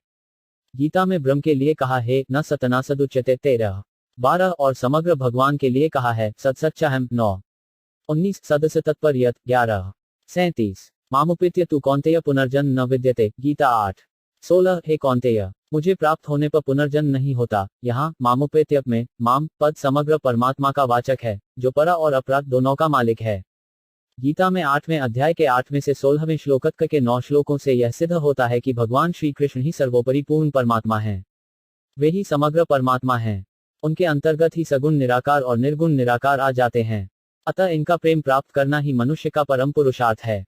न उज्र मातानी कर्माणि निवश्यन्ति धंजलय उदासीनम सिक्तम तेषु कर्मसु। गीता 9:9 हे धनंजय, उन सृष्टि रचना आदि कर्मों में अनासक्त और उदासीन को तरह रहते हुए मुझे वे कर्म नहीं बांधते। कर्मों से मनुष्य बंधता है। कर्मणा बध्यते जंतु। इस सांसारिक दृष्टि से ही भगवान कहते हैं कि मैं कर्मों से नहीं बंधता। गीता 4 14 क्योंकि मेरे में न कर्मासक्ति है, न फलासक्ति है और न कर्तृत्व है। परंतु तात्विक दृष्टि से देखें तो कर्मों की स्वतंत्र सत्ता है ही नहीं। सृष्टि रचना रूप कर्म भगवान का ही स्वरूप है। ते ब्रह्म तद्विदु कृत्स्नमध्यात्मम कर्म चाखिलम, गीता 7:29 भूतभावों करो विसक कर्म से चित, गीता 8:3। तात्पर्य है कि सृष्टि की उत्पत्ति, स्थिति और प्रलय आदि जो कुछ हो रहा है वह सब भगवान के द्वारा ही हो रहा है तथा भगवान का ही स्वरूप है। उत्पन्न करने वाला तथा उत्पन्न होने वाला, पालन करने वाला तथा पालित होने वाला, नाश करने वाला तथा नष्ट होने वाला, ये सब एक ही समग्र भगवान के अंत स्वरूप हैं। अहम कृत्स्नस् जगतः प्रभवः प्रलयस्तथा, गीता 7:6। सब कुछ भगवान ही है, दूसरा कोई है ही नहीं, फिर भगवान किससे उदासीन हो? इसलिए भगवान ने अपने को उदासीनवत अर्थात उदासीन की तरह कहा है। गीता में भगवान कहते हैं अवजानन्ति माम मूढ़ा मानुषी तनुमाभितम पर भावम जानन्तो मम भूतम हे शरम, गीता 9:11। मूर्ख लोग मेरे संपूर्ण प्राणियों को महान ईश्वर रूप श्रेष्ठ भाव को न जानते हुए मुझे मनुष्य शरीर के आश्रित मानकर अर्थात साधारण मनुष्य मानकर मेरी अवज्ञा करते हैं। इस श्लोक में भगवान के प्रभाव का विशेष वर्णन हुआ है। भगवान से बड़ा कोई ईश्वर नहीं है, वे सर्वोपरि हैं, परंतु अज्ञानी मनुष्य उनको स्वरूप से नहीं जानते। वे अलौकिक भगवान को भी अपनी तरह लौकिक समझते हैं। पर ब्रह्म पर धाम पवित्र पुरुष शाश्वत दिव्यमादिदेवमज विभुम, गीता 10:12। अर्जुन कहते हैं परम ब्रह्म, परम धाम और महान पवित्र आप ही हैं। आप शाश्वत, दिव्य पुरुष, आदिदेव, अजन्मा और सर्वव्यापक हैं, निर्गुण निराकार के लिए, पर ब्रह्म, सगुण निराकार के लिए, पर धाम और सगुण साकार के लिए, पवित्र परम भवान पदों का प्रयोग करके अर्जुन भगवान से मानो यह कहते हैं कि समग्र परमात्मा आप ही हैं। कर्त विद्यामह योगिंस्त्वा सदा परिचितन केशु केशु चर भावेशु चिंत्योदयसी भगवन्मया, गीता 10:17। हे योगिन, निरंतर सांगोपांग चिंतन करता हुआ मैं आपको कैसे जानूं, और हे भगवान, किन किन भावों में आप मेरे द्वारा चिंतन किए जा सकते हैं अर्थात किन किन भावों में मैं आपका चिंतन करूं? अर्जुन भगवान श्री कृष्ण को तो जानते थे पर उनके समग्र रूप को नहीं जानते थे। उनमें भगवान के समग्र रूप को जानने की जिज्ञासा थी, इसलिए वे पूछते हैं कि मैं आपके समग्र रूप को कैसे जानूं, किन रूपों में मैं आपका चिंतन करूं? इससे सिद्ध होता है कि विभूतियां गौण नहीं हैं, प्रत्युत भगवत प्राप्ति का माध्यम होने से मुख्य हैं। विभूति रूप से साक्षात भगवान ही हैं। जब तक मनुष्य भगवान को नहीं जानता तब तक उसमें गौण अथवा मुख्य की भावना रहती है। भगवान को जानने पर गौण अथवा मुख्य की भावना नहीं रहती, क्योंकि भगवान के सिवाय कुछ है ही नहीं, फिर उसमें क्या गौण और क्या मुख्य? तात्पर्य है कि गौण अथवा मुख्य साधक की दृष्टि में है, भगवान और सिद्ध की दृष्टि में नहीं। अहमात्मा गुडाकेश सर्वभूताशय स्थित अहमादिश मध्यम चर भूतानंत एवं च, गीता 10:20। हे नींद को जीतने वाले अर्जुन, संपूर्ण प्राणियों के आदि, मध्य तथा अंत में मैं ही हूँ और संपूर्ण प्राणियों के अंतःकरण हृदय में स्थित आत्मा भी मैं ही हूँ। संपूर्ण प्राणियों के आदि, मध्य तथा अंत में भगवान ही हैं। इसका तात्पर्य यह है कि एक भगवान के सिवाय और कुछ है ही नहीं अर्थात सब कुछ भगवान ही है। भगवान श्री कृष्ण समग्र हैं और आत्मा उनकी विभूति है। अहमात्मा गुडाकेश, आत्मा भगवान की च परा प्रकृति है और अंतःकरण अपर प्रकृति है। पा और अपरा दोनों ही भगवान से अभिन्न। गीता में भगवान ने कारण रूप से 7 विभूतियां 7, 8-12 कार्य कारण रूप से 37 विभूतियां 9, 16-19 भाव रूप से 20 विभूतियां 10, 4-5 व्यक्ति रूप से 25 विभूतियां 10, 6 मुख्य रूप से तथा अधिपति रूप से 81 विभूतियां 10, 20-38 सार रूप से 1 विभूति 10, 39 और प्रभाव रूप से 13 विभूतियां 15, 12-15 बताई हैं। इन सब का तात्पर्य यही है कि एक भगवान के सिवाय कुछ नहीं है। सब रूपों में एक भगवान ही भगवान है। सब भगवान का ही समग्र रूप है। असत परिवर्तनशील है और सत अपरिवर्तनशील है। ये सत परा और असत अपरा दोनों ही भगवान की विभूतियां हैं। सच्चाम अर्जुन, गीता 9:19। तात्पर्य है कि विभूति रूप से साक्षात भगवान ही हैं। अतः जिसमें हमारा आकर्षण होता है वह वास्तव में भगवान का ही आकर्षण है, परंतु भोग बुद्धि के कारण वह आकर्षण भगवत प्रेम में परिणत न होकर काम आसक्ति में परिणत हो जाता है, जो संसार में बांधने वाला है। गीता में भगवान श्री कृष्ण ने ब्रह्म को भी माम अपना स्वरूप कहा है। गीता 8:13 देवताओं को भी माम कहा है। गीता 9:23 इंद्र को भी माम कहा है। गीता 9:20 उत्तम गति को भी माम कहा है। गीता 7:18 क्षेत्रज्ञ जीवात्मा को भी माम कहा है। गीता 13:2 सबके शरीर में रहने वाले अंतर्यामी को भी माम कहा है। गीता 16:18 संपूर्ण प्राणियों के बीच को भी माम कहा है। गीता 7:10 आदि। तात्पर्य है कि सगुण निर्गुण, साकार निराकार तथा मनुष्य, देवता, पशु, पक्षी, भूत, प्रेत, पिशाच आदि जो कुछ भी है वह सब मिलकर भगवान श्री कृष्ण का ही समग्र रूप है अर्थात सब भगवान श्री कृष्ण की ही विभूतियां हैं, उनका ही ऐश्वर्य है। ये सब की सब विभूतियां अव्यय अविनाशी हैं। इहकस् जगत्कृत पश्चाद्य सचराचरम मम देहे गुडाकेश यच्छान्य द्रष्टुमिच्छसि। गीता 11:7। हे नींद को जीतने वाले अर्जुन, मेरे इस शरीर के एक देश में चराचर सहित संपूर्ण जगत को अभी देख ले। इसके सिवाय तू और भी जो कुछ देखना चाहता है वह भी देख ले। भगवान अपने शरीर के एक अंश संपूर्ण जगत देखने की आज्ञा देते हैं। इससे सिद्ध होता है कि भगवान श्री कृष्ण समग्र हैं और उनके एक अंश में संपूर्ण संसार है। रेम रोम प्रति लागे कोटि कोटि ब्रह्मांड मानस बाल 0201। यह भगवान प्रत्यक्ष दिखा रहे हैं। जब संपूर्ण संसार भगवान के किसी एक अंश में है तो फिर भगवान के सिवाय क्या बाकी रहा? सब कुछ भगवान ही हुए। इसलिए भगवान अर्जुन से कहते हैं कि तू जो कुछ भी देखना चाहता है वह सब तू मेरे विराट रूप में देख सकता है। अर्जुन युद्ध का परिणाम देखना चाहते थे जिसको उन्होंने विश्व रूप में ही देख लिया। गीता 115 26-27। त्वमक्षर परम वेदित्वव्य त्वमस्त विश्वस्त पर निधानम त्वम्य यह शाश्वत धर्मगोप्त सनातनस्त्व पुरुषो मतो में। गीता 115:18। आप ही जानने योग्य परम अक्षर अक्षरत्रम हैं। आप ही इस संपूर्ण विश्व के परम आश्रय हैं। आप ही सनातन थम के रक्षक हैं और आप ही अविनाशी सनातन पुरुष हैं, ऐसा मैं मानता हूँ। यहाँ त्वमशः परम वेत्तव्यम पदों से निर्गुण निराकार की बात आई है। त्वमस्य विश्वस्य पर निधानम पदों से सगुण निराकार की बात आई है और त्वम शाश्वत धर्मगोप्त पदों से सगुण साकार की बात आई है। तात्पर्य है कि निर्गुण निराकार, सगुण निराकार और सगुण साकार ये सब मिलकर भगवान का समग्र रूप है, जिसको जानने पर फिर कुछ भी जानना बाकी नहीं रहता। यज्ञात्वा नेह भूयोजन यज्ञातव्यम वशिष्यते। गीता 7:2। क्योंकि उसके सिवाय दूसरी कोई वस्तु है ही नहीं। द्विभुज रूप कृष्ण, चतुर्भुज रूप विष्णु और सहस्रभुज रूप विराट रूप तीनों एक ही समग्र भगवान के रूप हैं। सगुण गुण सहित और निर्गुण गुण रहित दोनों विशेषणों में विशेष तत्व तो एक ही हुआ। इसलिए भगवान ने निर्गुण के उपासकों को भी अपनी ही प्राप्ति बताई है। ते प्राप्नुबंती मामे। गीता 12:4। भगवान के कथन का तात्पर्य है कि निर्गुण निराकार रूप भी मेरा ही है, मेरे समग्र रूप से अलग नहीं है। भगवान ने 15वें अध्याय में अपने आप को पुरुषोत्तम रूप से अर्थात अलौकिक समग्र रूप से प्रकट किया है, इसलिए इसको गुह्मतम शास्त्र कहा गया है। मम के मर में मैं, मर के मैं, मन्ना भव मद्धक्तो मदमाजी मा नमस्कुरु मामेवैश्यसी सत्यम ते प्रतिजाने प्रियोडेसी से। गीता 18:67। तू मेरा भक्त हो जा, मुझ में मनवाला हो जा, मेरा पूजन करने वाला हो जा और मुझे नमस्कार कर। ऐसा करने से तू मुझे ही प्राप्त हो जाएगा, यह मैं तेरे सामने सत्य प्रतिज्ञा करता हूँ, क्योंकि तू मेरा अत्यंत प्रिय है। अर्जुन भगवान को प्राप्त ही है, अतः यहाँ मामेवैश्यसी कहने का तात्पर्य है कि तेरे को समग्र माम की प्राप्ति हो जाएगी, जिसके लिए भगवान ने गीता में 7वें अध्याय के आरंभ में कहा था, असंशय समग्र मां यथा ज्ञास्यसि तच्छृणु। फिर तेरी मेरे से आत्मीयता हो जाएगी, जिसके लिए भगवान ने 7वें अध्याय में कहा था, ज्ञानी त्वात्मैव में मतम। गीता 7:18। ज्ञानी प्रेमी तो मेरा स्वरूप ही है, प्रियो ही ज्ञानिनोत्यर्थभमः स नु मम प्रिय। ज्ञानी भक्त को मैं अत्यंत प्रिय हूँ और वह मुझे अत्यंत प्रिय है। गीता 7:17। ब्रह्मणो ही प्रतिष्ठामृतस्य व्ययश्च शाश्वतस्थ च धर्मस्य सुखसिकान्तिकश्च। गीता 94:27। ब्रह्म का और अविनाशी अमृत का तथा शाश्वत धर्म का और एकांतिक सुख का आश्रय मैं ही हूँ। ब्रह्म तथा अविनाशी अमृत का आश्रय मैं हूँ, यह निर्गुण निराकार की तथा ज्ञानयोग की बात है। शाश्वत धर्म का आश्रय मैं हूँ, यह सगुण साकार की तथा कर्मयोग की बात है और एकांतिक सुख का आश्रय मैं हूँ, यह सगुण निराकार की तथा ध्यानयोग की बात है। तात्पर्य यह हुआ कि मेरी सगुण साकार की उपासना करने से, मेरा आश्रय लेने से ज्ञानयोग, कर्मयोग और ध्यानयोग तीनों सिद्ध हो जाते हैं। तीनों से एक ही तत्व की प्राप्ति होती है, जिसको समग्र कहते हैं। जितनी भी विभूतियां हैं वे सब भगवान के ऐश्वर्य हैं। ब्रह्म भी भगवान की एक विभूति है, ऐश्वर्य है। वास्तव में जीव और ब्रह्म दोनों ही समग्र भगवान के अंश हैं। इसलिए भगवान ने अपने को ब्रह्म की प्रतिष्ठा आधार बताया है। ब्रह्मणो ही प्रतिष्ठा है 14:27 और ब्रह्म को अपने ही समग्र रूप का एक अंग बताया है। ते ब्रह्म तद्विदु 7:29-30।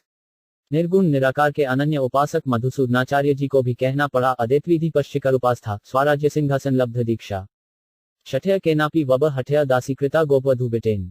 अद्वैत मार्ग के अनुयायियों द्वारा पूज्य तथा स्वराज्य रूपी सिंहासन पर प्रतिष्ठित होने का अधिकार प्राप्त किए हुए हमें गोपियों के पीछे पीछे फिरने वाले किसी धूर्त ने हठपूर्वक अपने चरणों का गुलाम बना लिया। इसलिए उन्होंने साफ साफ कह दिया कि भगवान श्री कृष्ण सगुण साकार से परे कोई भी तत्व नहीं है। वंशी विभूषितक रानवनी रदा पूर्णेन्दु सुब्धिमनुडंखे कृष्णात् पर कृम्पी तत्वम न जाने। गीता मधुसूदनी 15:18। वंशी से सुशोभित हाथों वाय, नवीन मेघ के समान कांते वाले, पीतांबरधारी, बिंबफल के समान लाल होंठों वाय, पूर्णचंद्र के समान सुंदर मुख वाले तथा कमल के समान नेत्रों वाय श्री कृष्ण से बढ़कर मैं कोई और तत्व नहीं जानता। उद्धव जी निर्गुण निराकार ब्रह्म को सबसे ऊंचा मानते थे, पर गोपियों की सगुण भक्ति श्री कृष्ण के प्रति प्रेम के सामने उनका अभिमान गल गया। पद्मपुराण में आया है कि भगवान श्री कृष्ण के ही नख की एक किरण ब्रह्म है। अंखेन्दुरुचिभ्रा ध्येयम ब्रह्मादिभिः सूरयः। ववंदे वृंदावनेश्वरम। पद्मापुरन पाताल 07760। भगवान शंकर कहते हैं, जिनके नख चंद्र की कांति रूप ब्रह्म का देवतागण ध्यान करते हैं, उन त्रिगुणातीत वृंदावनेश्वर भगवान श्री कृष्ण की मैं वंदना करता हूँ। 15वां अध्याय हृदयोदार परमात्मा सगुण, निर्गुण, साकार, निराकार आदि हैं। यह हमारा दृष्टिकोण है, परमात्मा तत्व नहीं है। यदि हमने परमात्मा को सगुण, निर्गुण आदि जान लिया तो फिर साधन करने को क्या जरूरत है? यदि साधन करने की जरूरत है तो हमने अभी उनको जाना नहीं है। परमात्मा के विषय में हम जितनी कल्पना कर सकते हैं, परमात्मा उससे भी विलक्षण है। आज दिन तक शास्त्रों में, संतवाणी में, वेद पुराण आदि में परमात्मा का जो वर्णन आया है, वह सब का सब मिलकर भी परमात्मा का वर्णन नहीं हुआ। परंतु उससे साधक को लाभ होता है, अर्थात जैसा वर्णन हुआ है, जैसा मानकर साधन करने से परमात्मा की प्राप्ति हो जाती है, तभी वह वर्णन उपयोगी है। अगर शास्त्र आदि में उस परमात्मा का वर्णन हो गया तो वह परमात्मा तत्व असीम, अनंत, अपार नहीं रहा। वर्णन करने वाली इंद्रियां नाशवान हैं, फिर उनसे अविनाशी का वर्णन कैसे हो सकता है? साधक पहले ही अपनी धारणा बना लेता है कि परमात्मा सगुण है या निर्गुण है, साकार है या निराकार है, द्वैत है या अद्वैत है, तो फिर उसे ऐसा ही दिखने लग जाता है। इस तरह धारणा बना लेने से तत्वबोध नहीं होता। संप्रदायों में अनुभव करने वाले बहुत कम होते हैं, हाँ में हाँ मिलने वाले अधिक होते हैं। जो सच्चा जिज्ञासु होता है, वह अपने संप्रदाय का सिद्धांत मानते हुए भी वह वास्तव में तत्व क्या है, ऐसा विचार करता है तो उसे बोध हो सकता है। साधक किसी भी संप्रदाय में हो, उसे अपने ही इष्ट को सर्वोपरि मानना चाहिए और दूसरे रूपों के प्रति यह भाव रखना चाहिए कि रूप दूसरा है, तत्व दूसरा नहीं है, अथवा उसे यह मानना चाहिए कि दूसरे सब रूप मेरे इष्ट के ही उपासक हैं। तात्पर्य है कि दूसरे रूपों को चाहे तत्व से, अपने इष्ट से अभिन्न माने, चाहे अपने इष्ट का अनुयायी माने। वह ऐसा दृढ़ निश्चय रखे कि सब एक हैं। ऐसा दृढ़ निश्चय न कर सके तो उन्हें अनुयायी रूप से मान ले। ऐसा भी विश्वास न बैठे तो सर्वत्र सत्ता रूप से एक परमात्मा है ऐसा मान ले। फिर सगुण या निर्गुण में स्वतः निष्ठा हो जाएगी। परमात्मा सगुण, निर्गुण आदि सब हैं और उनसे विलक्षण भी हैं। परमात्मा सगुण है, निर्गुण नहीं है, अथवा निर्गुण है, सगुण नहीं है, इनमें नहीं है, इस अंश में हम परमात्मा को असमर्थ ही मानते हैं। हम अपनी समझ बता सकते हैं कि हमें परमात्मा का अमुक रूप समझ में आता है, पर परमात्मा का ठेका लेना कि वे ऐसे ही हैं, गलती की बात है। साधक के लिए शास्त्र, संप्रदाय आदि का आग्रह महान बाधक है। गीता में भी इसको मोहलल और श्रुति विप्रतिपत्ति कहा है। गीता 2:52-53। द्वैत, अद्वैत आदि जो मतांतर हैं, उनमें विधि अंश माने, निषेध अंश न माने। परमात्मा सगुण है, निर्गुण नहीं है, यह भूल है, गलती है। खुद जो कुछ मानो पर दूसरे का निषेध करना, निंदा करना बहुत ज्यादा बाधक है। इससे निर्गुण रूप के साथ घृणा होगी, निर्गुण मानने वालों के साथ द्वेष होगा, फिर राग द्वेष के रहते साधक परमात्मा को कैसे प्राप्त होगा? हम तो सगुण को मानते हैं, निर्गुण को हम जानते नहीं। हमें तो सगुण प्रिय लगता है, यह तो ठीक है, पर निर्गुण की निंदा, खंडन करना ठीक नहीं है। कारण कि ऐसा करने से हमने एक तो भगवान को सर्वसमर्थ नहीं माना और दूसरा, निर्गुण दूसरे मत की साधना करने वाले को ठेस पहुंचाई, जो अपराध है। भक्ति में भी यदि सगुण का, साकार का आग्रह रहेगा तो समग्र की प्राप्ति नहीं होगी। अपने मत का आग्रह, पक्षपात नहीं रहेगा तो समग्र की प्राप्ति सुगमता से हो जाएगी। निर्गुण की उपासना करने वाला सगुणोपासकों की निंदा, खंडन करेगा तो उनके हृदय को ठेस पहुंचेगी। यह भागवत अपराध है। भागवत अपराध का अर्थ है भक्त का अपराध।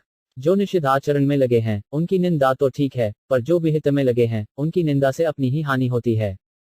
भक्त कोई निषिद्ध आचरण नहीं करता, वह किसी को भी माने, पर लगा तो भगवान में ही है। अतः उसके प्रति भागवत अपराध करने से उसका तो कुछ नहीं बिगड़ेगा, बाधा अपने को ही लगेगी। उसकी उपासना में बाधा लगाने में हम निमित्त बनेंगे तो इससे हमारी ही उपासना में बाधा लगेगी।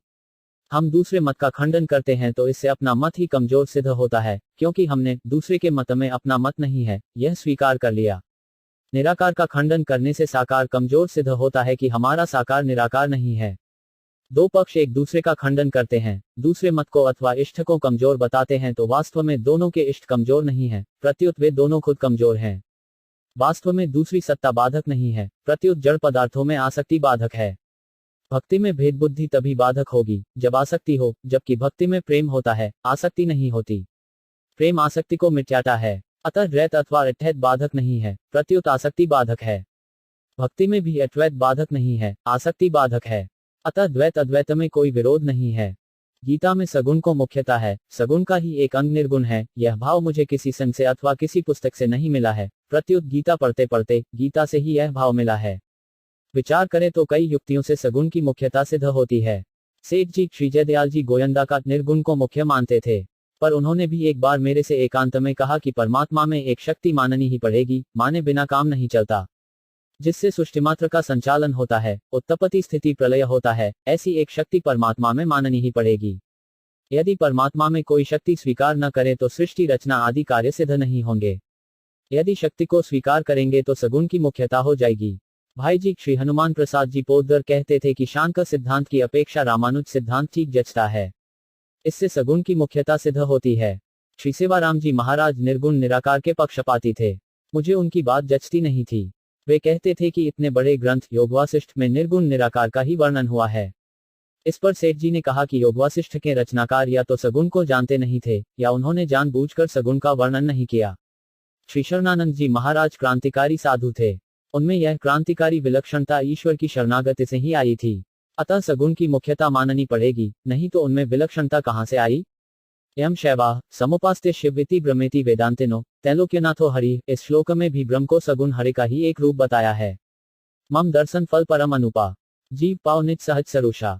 मानस अरण्य 0:36-5 इसमें भी सगुण की ही मुख्यता मालूम देती है। गीता में भी भगवान ने सगुणोपासकों को श्रेष्ठ बताया है। मय्यविष्य मनो ये मा नित्य युक्ता उपास्ते श्रद्धा पर्योपेटिस्ते में युक्ततमा मता। गीता 12:2 मुझ में मन को लगाकर नित्य निरंतर मुझ में लगे हुए जो भक्त परम श्रद्धा से युक्त होकर मेरी सगुण साकार की उपासना करते हैं, वे मेरे मत में सर्वश्रेष्ठ योगी हैं। गीता ने सगुण को समग्र माना है। सगुण की उपासना समग्र की उपासना है, अतः सगुण समग्र रूप हैं। सगुण का एक अंश निर्गुण है, निर्गुण का अंश सगुण कैसे हो सकता है। सगुण की मुख्यता में तो निर्गुण आ जाएगा, पर निर्गुण की मुख्यता में सगुण कैसे आएगा। अतः सगुण की मुख्यता माननी पड़ेगी। जिसमें सभी गुण रहते हैं वही निर्गुण हो सकता है, और जो निर्गुण होता है उसी में सभी गुण रहते हैं। सब गुण होते हुए भी गुणों से निर्लिप्त रहने के कारण वह निर्गुण कहलाता है। जैसे राजा जनक विदेह होते हुए भी राज्य के सब कार्य करते थे। जरामृण्मोषाय मामश्रित्य यतन्ति ये ते ब्रह्म तद्विदु कृत्स्नमध्यात्म कर्म चाखिलम साधिभूताधिदैव मां साधियज्ञम चर ये विदुः प्रयाणकालेदपि अम्मा ते विदुर्युक्चितस्। गीता 7:29-30 वृद्धावस्था और मृत्यु से मुक्ति पाने के लिए जो मनुष्य मेरा आश्रय लेकर प्रयत्न करते हैं, वे उस ब्रह्म को, संपूर्ण अध्यात्मकों और संपूर्ण कर्म को जान जाते हैं। जो मनुष्य अधिभूत तथा अधिदैव के सहित और अधियज्ञ के सहित मुझे जानते हैं, वे मुझ में लगे हुए चित्त वाले मनुष्य अंतकाल में भी मुझे ही जानते हैं, अर्थात प्राप्त होते हैं। इसमें दो विभाग हैं। एक विभाग निर्गुण का है, ब्रह्म, अध्यात्म और कर्म। एक विभाग सगुण का है, अधिभूत, अधिदेव और अधियज्ञ। दोनों विभागों को ते विद और ये विदु पदों से अलग अलग बताया गया है। दोनों मिलाकर समग्र रूप है, परंतु दोनों का साधन एक ही बताया है, ममाश्रित्य यतन्ति ये। सगुण निर्गुण दोनों मिलाकर समग्र होने से सगुणोपासना और निर्गुणोपासना दोनों ही उपासनाएं ठीक हैं। जैसे हाथी की पूंछ ही पकड़ ले तो भी हाथी पकड़ में आ जाएगा, ऐसे ही समग्र के किसी एक अंश को पकड़ ले तो समग्र की प्राप्ति हो जाएगी। जैसे नाम को पकड़ ले तो उसी से नाम जप से ही प्राप्ति हो जाएगी। ब्रह्म को, राम को, कृष्ण को, सूर्य को, देवी को, किसी को भी मान ले तो उद्धार हो जाएगा। कारण कि समग्र का एक अंश भी पूर्ण परमात्मा है। जैसे जो शरीरस्थ हो गया वह प्रकृतिस्थ भी हो गया, ऐसे ही जो भगवान के किसी एक रूप में स्थित हो गया वह परमात्मा में स्थित हो गया। समग्र में कोई वाद विवाद नहीं रहता, सब एक हो जाते हैं। विष्णु का ध्यान करते हुए शिव का ध्यान हो तो भगवान अपनी मर्जी से शिव रूप से आए हैं, ऐसा मानकर प्रसन्न हो जाए। संसार भी याद आ जाए तो ऐसा माने कि उस रूप से भगवान ही आए हैं अथवा उनमें उसी की सत्ता है। चाहे और जगह से मन को हटाकर इष्ट में लगाए, चाहे जो ध्यान में आए उसको इष्ट का ही रूप माने। तात्पर्य है तस्मात् केनाप्युपायेन मनः कृष्णे निवेशेत। श्रीमद्धा 0:7-1-31 चाहे जैसे हो अपना मन भगवान श्री कृष्ण में तन्मय कर देना चाहिए। निर्गुण निराकार ब्रह्म भी समग्र का ऐश्वर्य है और जगत कर्म और अधिभूत भी समग्र का ऐश्वर्य है। भक्त ऐश्वर्य से प्रेम नहीं करता, प्रत्युत ऐश्वर्य वाले से प्रेम करता है। उसमें ऐश्वर्य की परवाह नहीं होती। संसार में नए नए आविष्कार होते हैं, इन सब भौतिक आविष्कारों से लोग बड़े आश्चर्यचकित होते हैं, पर ये सारे भौतिक आविष्कार भी समग्र के ही एक अंश अधिभूत के हैं। जैसे गौर या कृष्ण वर्ण को शरीर से अलग नहीं कर सकते, जागृत स्वप्न सुषुप्ति अवस्थाओं को शरीर से अलग करके नहीं दिखा सकते, स्वभाव को अलग नहीं बता सकते, ऐसे ही शक्ति को शक्तिमान से अलग नहीं कर सकते, जड़ संसार को परमात्मा से अलग नहीं कर सकते। अतः वास्तव में परमात्मा का स्वरूप समग्र ही है। गीता समग्र को मानती है, समग्र में भगवान श्री कृष्ण की ही मुख्यता है। इसलिए गीता में जहां जहां श्री कृष्ण का वर्णन है वहां वहां समग्र का वर्णन है। अश्रयम समग्र माम। गीता 7:1 ब्रह्म तद्विदु 0। गीता 7 29-30 विष्ठभ्याहमिदं कृच्छ्रमिकांशं स्थितो जगत। गीता 10:42 मैं अपने किसी एक अंश से इस संपूर्ण जगत को व्याप्त करके स्थित हूँ, अर्थात अनंत ब्रह्मांड मेरे किसी एक अंश में स्थित हैं। इस प्रकार स्वयं भगवान श्री कृष्ण ने अपने को समग्र कहा है। अतः हम पक्षपात नहीं करते, प्रत्युत भगवान की हाँ में हाँ मिलाते हैं। मुझे आश्चर्य आता है कि मेरे में भक्ति प्रेम भी है और ज्ञान भी है। दोनों में मुझे कोई विरोध नहीं दिखता। मुझे द्वैत और अद्वैत में कोई बाधा दिखती ही नहीं। मैं विवेचन तो ज्ञान का करता हूँ, पर मन में खिंचाव भक्ति का, प्रेम का है। जब सगुण में मन लगता है तब निर्गुण सर्वत्र परिपूर्ण एक सत तत्व ठीक समझ में आता है, और जब निर्गुण में मन लगता है तब सगुण ठीक समझ में आता है। मैं ज्ञान की बात कहता हूं तो प्रेम प्रकट होता है, और प्रेम की बात कहता हूं तो बोध प्रकट होता है। ज्ञान और प्रेम दोनों में मुझे फर्क दिखता ही नहीं। उपेक्षा तिरस्कार करने से वास्तविक तत्व की प्राप्ति में बाधा लगती है। यदि भक्तिमार्गी ज्ञानमार्गी का तिरस्कार करे तो भक्ति की सिद्धि में बाधा लग जाएगी। ऐसे हो ज्ञानमार्गी भक्तिमार्गी का तिरस्कार उपेक्षा निंदा करे तो ज्ञान की सिद्धि में बाधा लग जाएगी। यह बाधा गीता हटा देती है। मुझे शुरू से ही भगवान के साकार निशाकार सब रूप अच्छे लगते थे। मैंने पढ़ाई तो निर्गुण की, पर भगवान की ऐसी कृपा थी कि उसमें सन्नतोष नहीं होता था। वास्तव में ठीक यही है कि सब कुछ एक परमात्मा तत्व ही है। वासुदेव सर्वम। गीता 7:19 राग ही उसमें भेद बुद्धि पैदा करता है। राग बुद्धि के कारण सब जगह परमात्मा है, यह अनुभव नहीं होता। ऊंचा नीचा श्रेष्ठ निकृष्ट रूप मानने से राग द्वेष मिटते नहीं। अतः निर्गुण ही ऊंचा है, सगुण नीचा है, यह कोई आग्रह न रहे। निर्गुण अच्छा लगता हो तो निर्गुण की उपासना करो, पर सगुण का खंडन करोगे तो यह निर्गुणोपासक के लिए घातक होगा। कोई छोटा बड़ा नहीं है, अपना राग द्वेष ही गलती है। राग द्वेष मिटने पर सब परमात्मा ही परमसात्मा है। हम सगुण को जितनी बातें कहें, पर निर्गुण निराकार को मानने वालों पर कोई असर नहीं होगा। कोई विचारशील जिज्ञासु ही हमारी बात को स्वीकार कर सकेगा। मैंने देखा है कि अपनी बात का आग्रह रखने वाला दूसरे की बात सुन ही नहीं सकता। उसके भीतर एक अपनी बात की परतंत्रता रहती है। जब तक अपने भीतर अपनी बात की पकड़ रहती है तब तक ठीक बोध नहीं होता। भगवत कृपा से आरंभ से ही मेरा स्वभाव है कि अपनी बात का आग्रह छोड़कर ही दूसरे की बात सुनता हूँ। मैं भगवान का हूँ और भगवान मेरे हैं, इससे सुगमता पूर्वक समग्र की प्राप्ति हो जाती है। अहमेर्वास्मे व्राग्रे पश्चात हम यदच यो वक्षिषेत सो 5 स्मयहम। श्रीमद्धा 0:2-9-32 सृष्टि के पूर्व भी मैं ही था, मुझसे भिन्न कुछ भी नहीं था, और सृष्टि के उत्पन्न होने के बाद जो कुछ भी यह दृश्यवर्ग है वह मैं ही हूँ। जो सत असत और उससे परे है वह सब मैं ही हूँ, तथा सृष्टि के बाद भी मैं ही हूँ, एवं इन सब का नाश हो जाने पर जो कुछ बाकी रहता है वह भी मैं ही हूँ। मसंसा वक्षसा दृष्टया गोतेन्द्रियई अहमेव न मत्तो 5 न्यदिति बुद्ध्यध्वम जैसा। श्रीमद्भद्धा 0:115 13-24 मन से, वाणी से, दृष्टि से तथा अन्य इंद्रियों से भी जो कुछ ग्रहण किया जाता है वह सब मैं ही हूँ। अतः मेरे सिवाय और कुछ भी नहीं है। यह सिद्धांत आप लोग विचार पूर्वक शीघ्र समझ लें, अर्थात स्वीकार कर लें।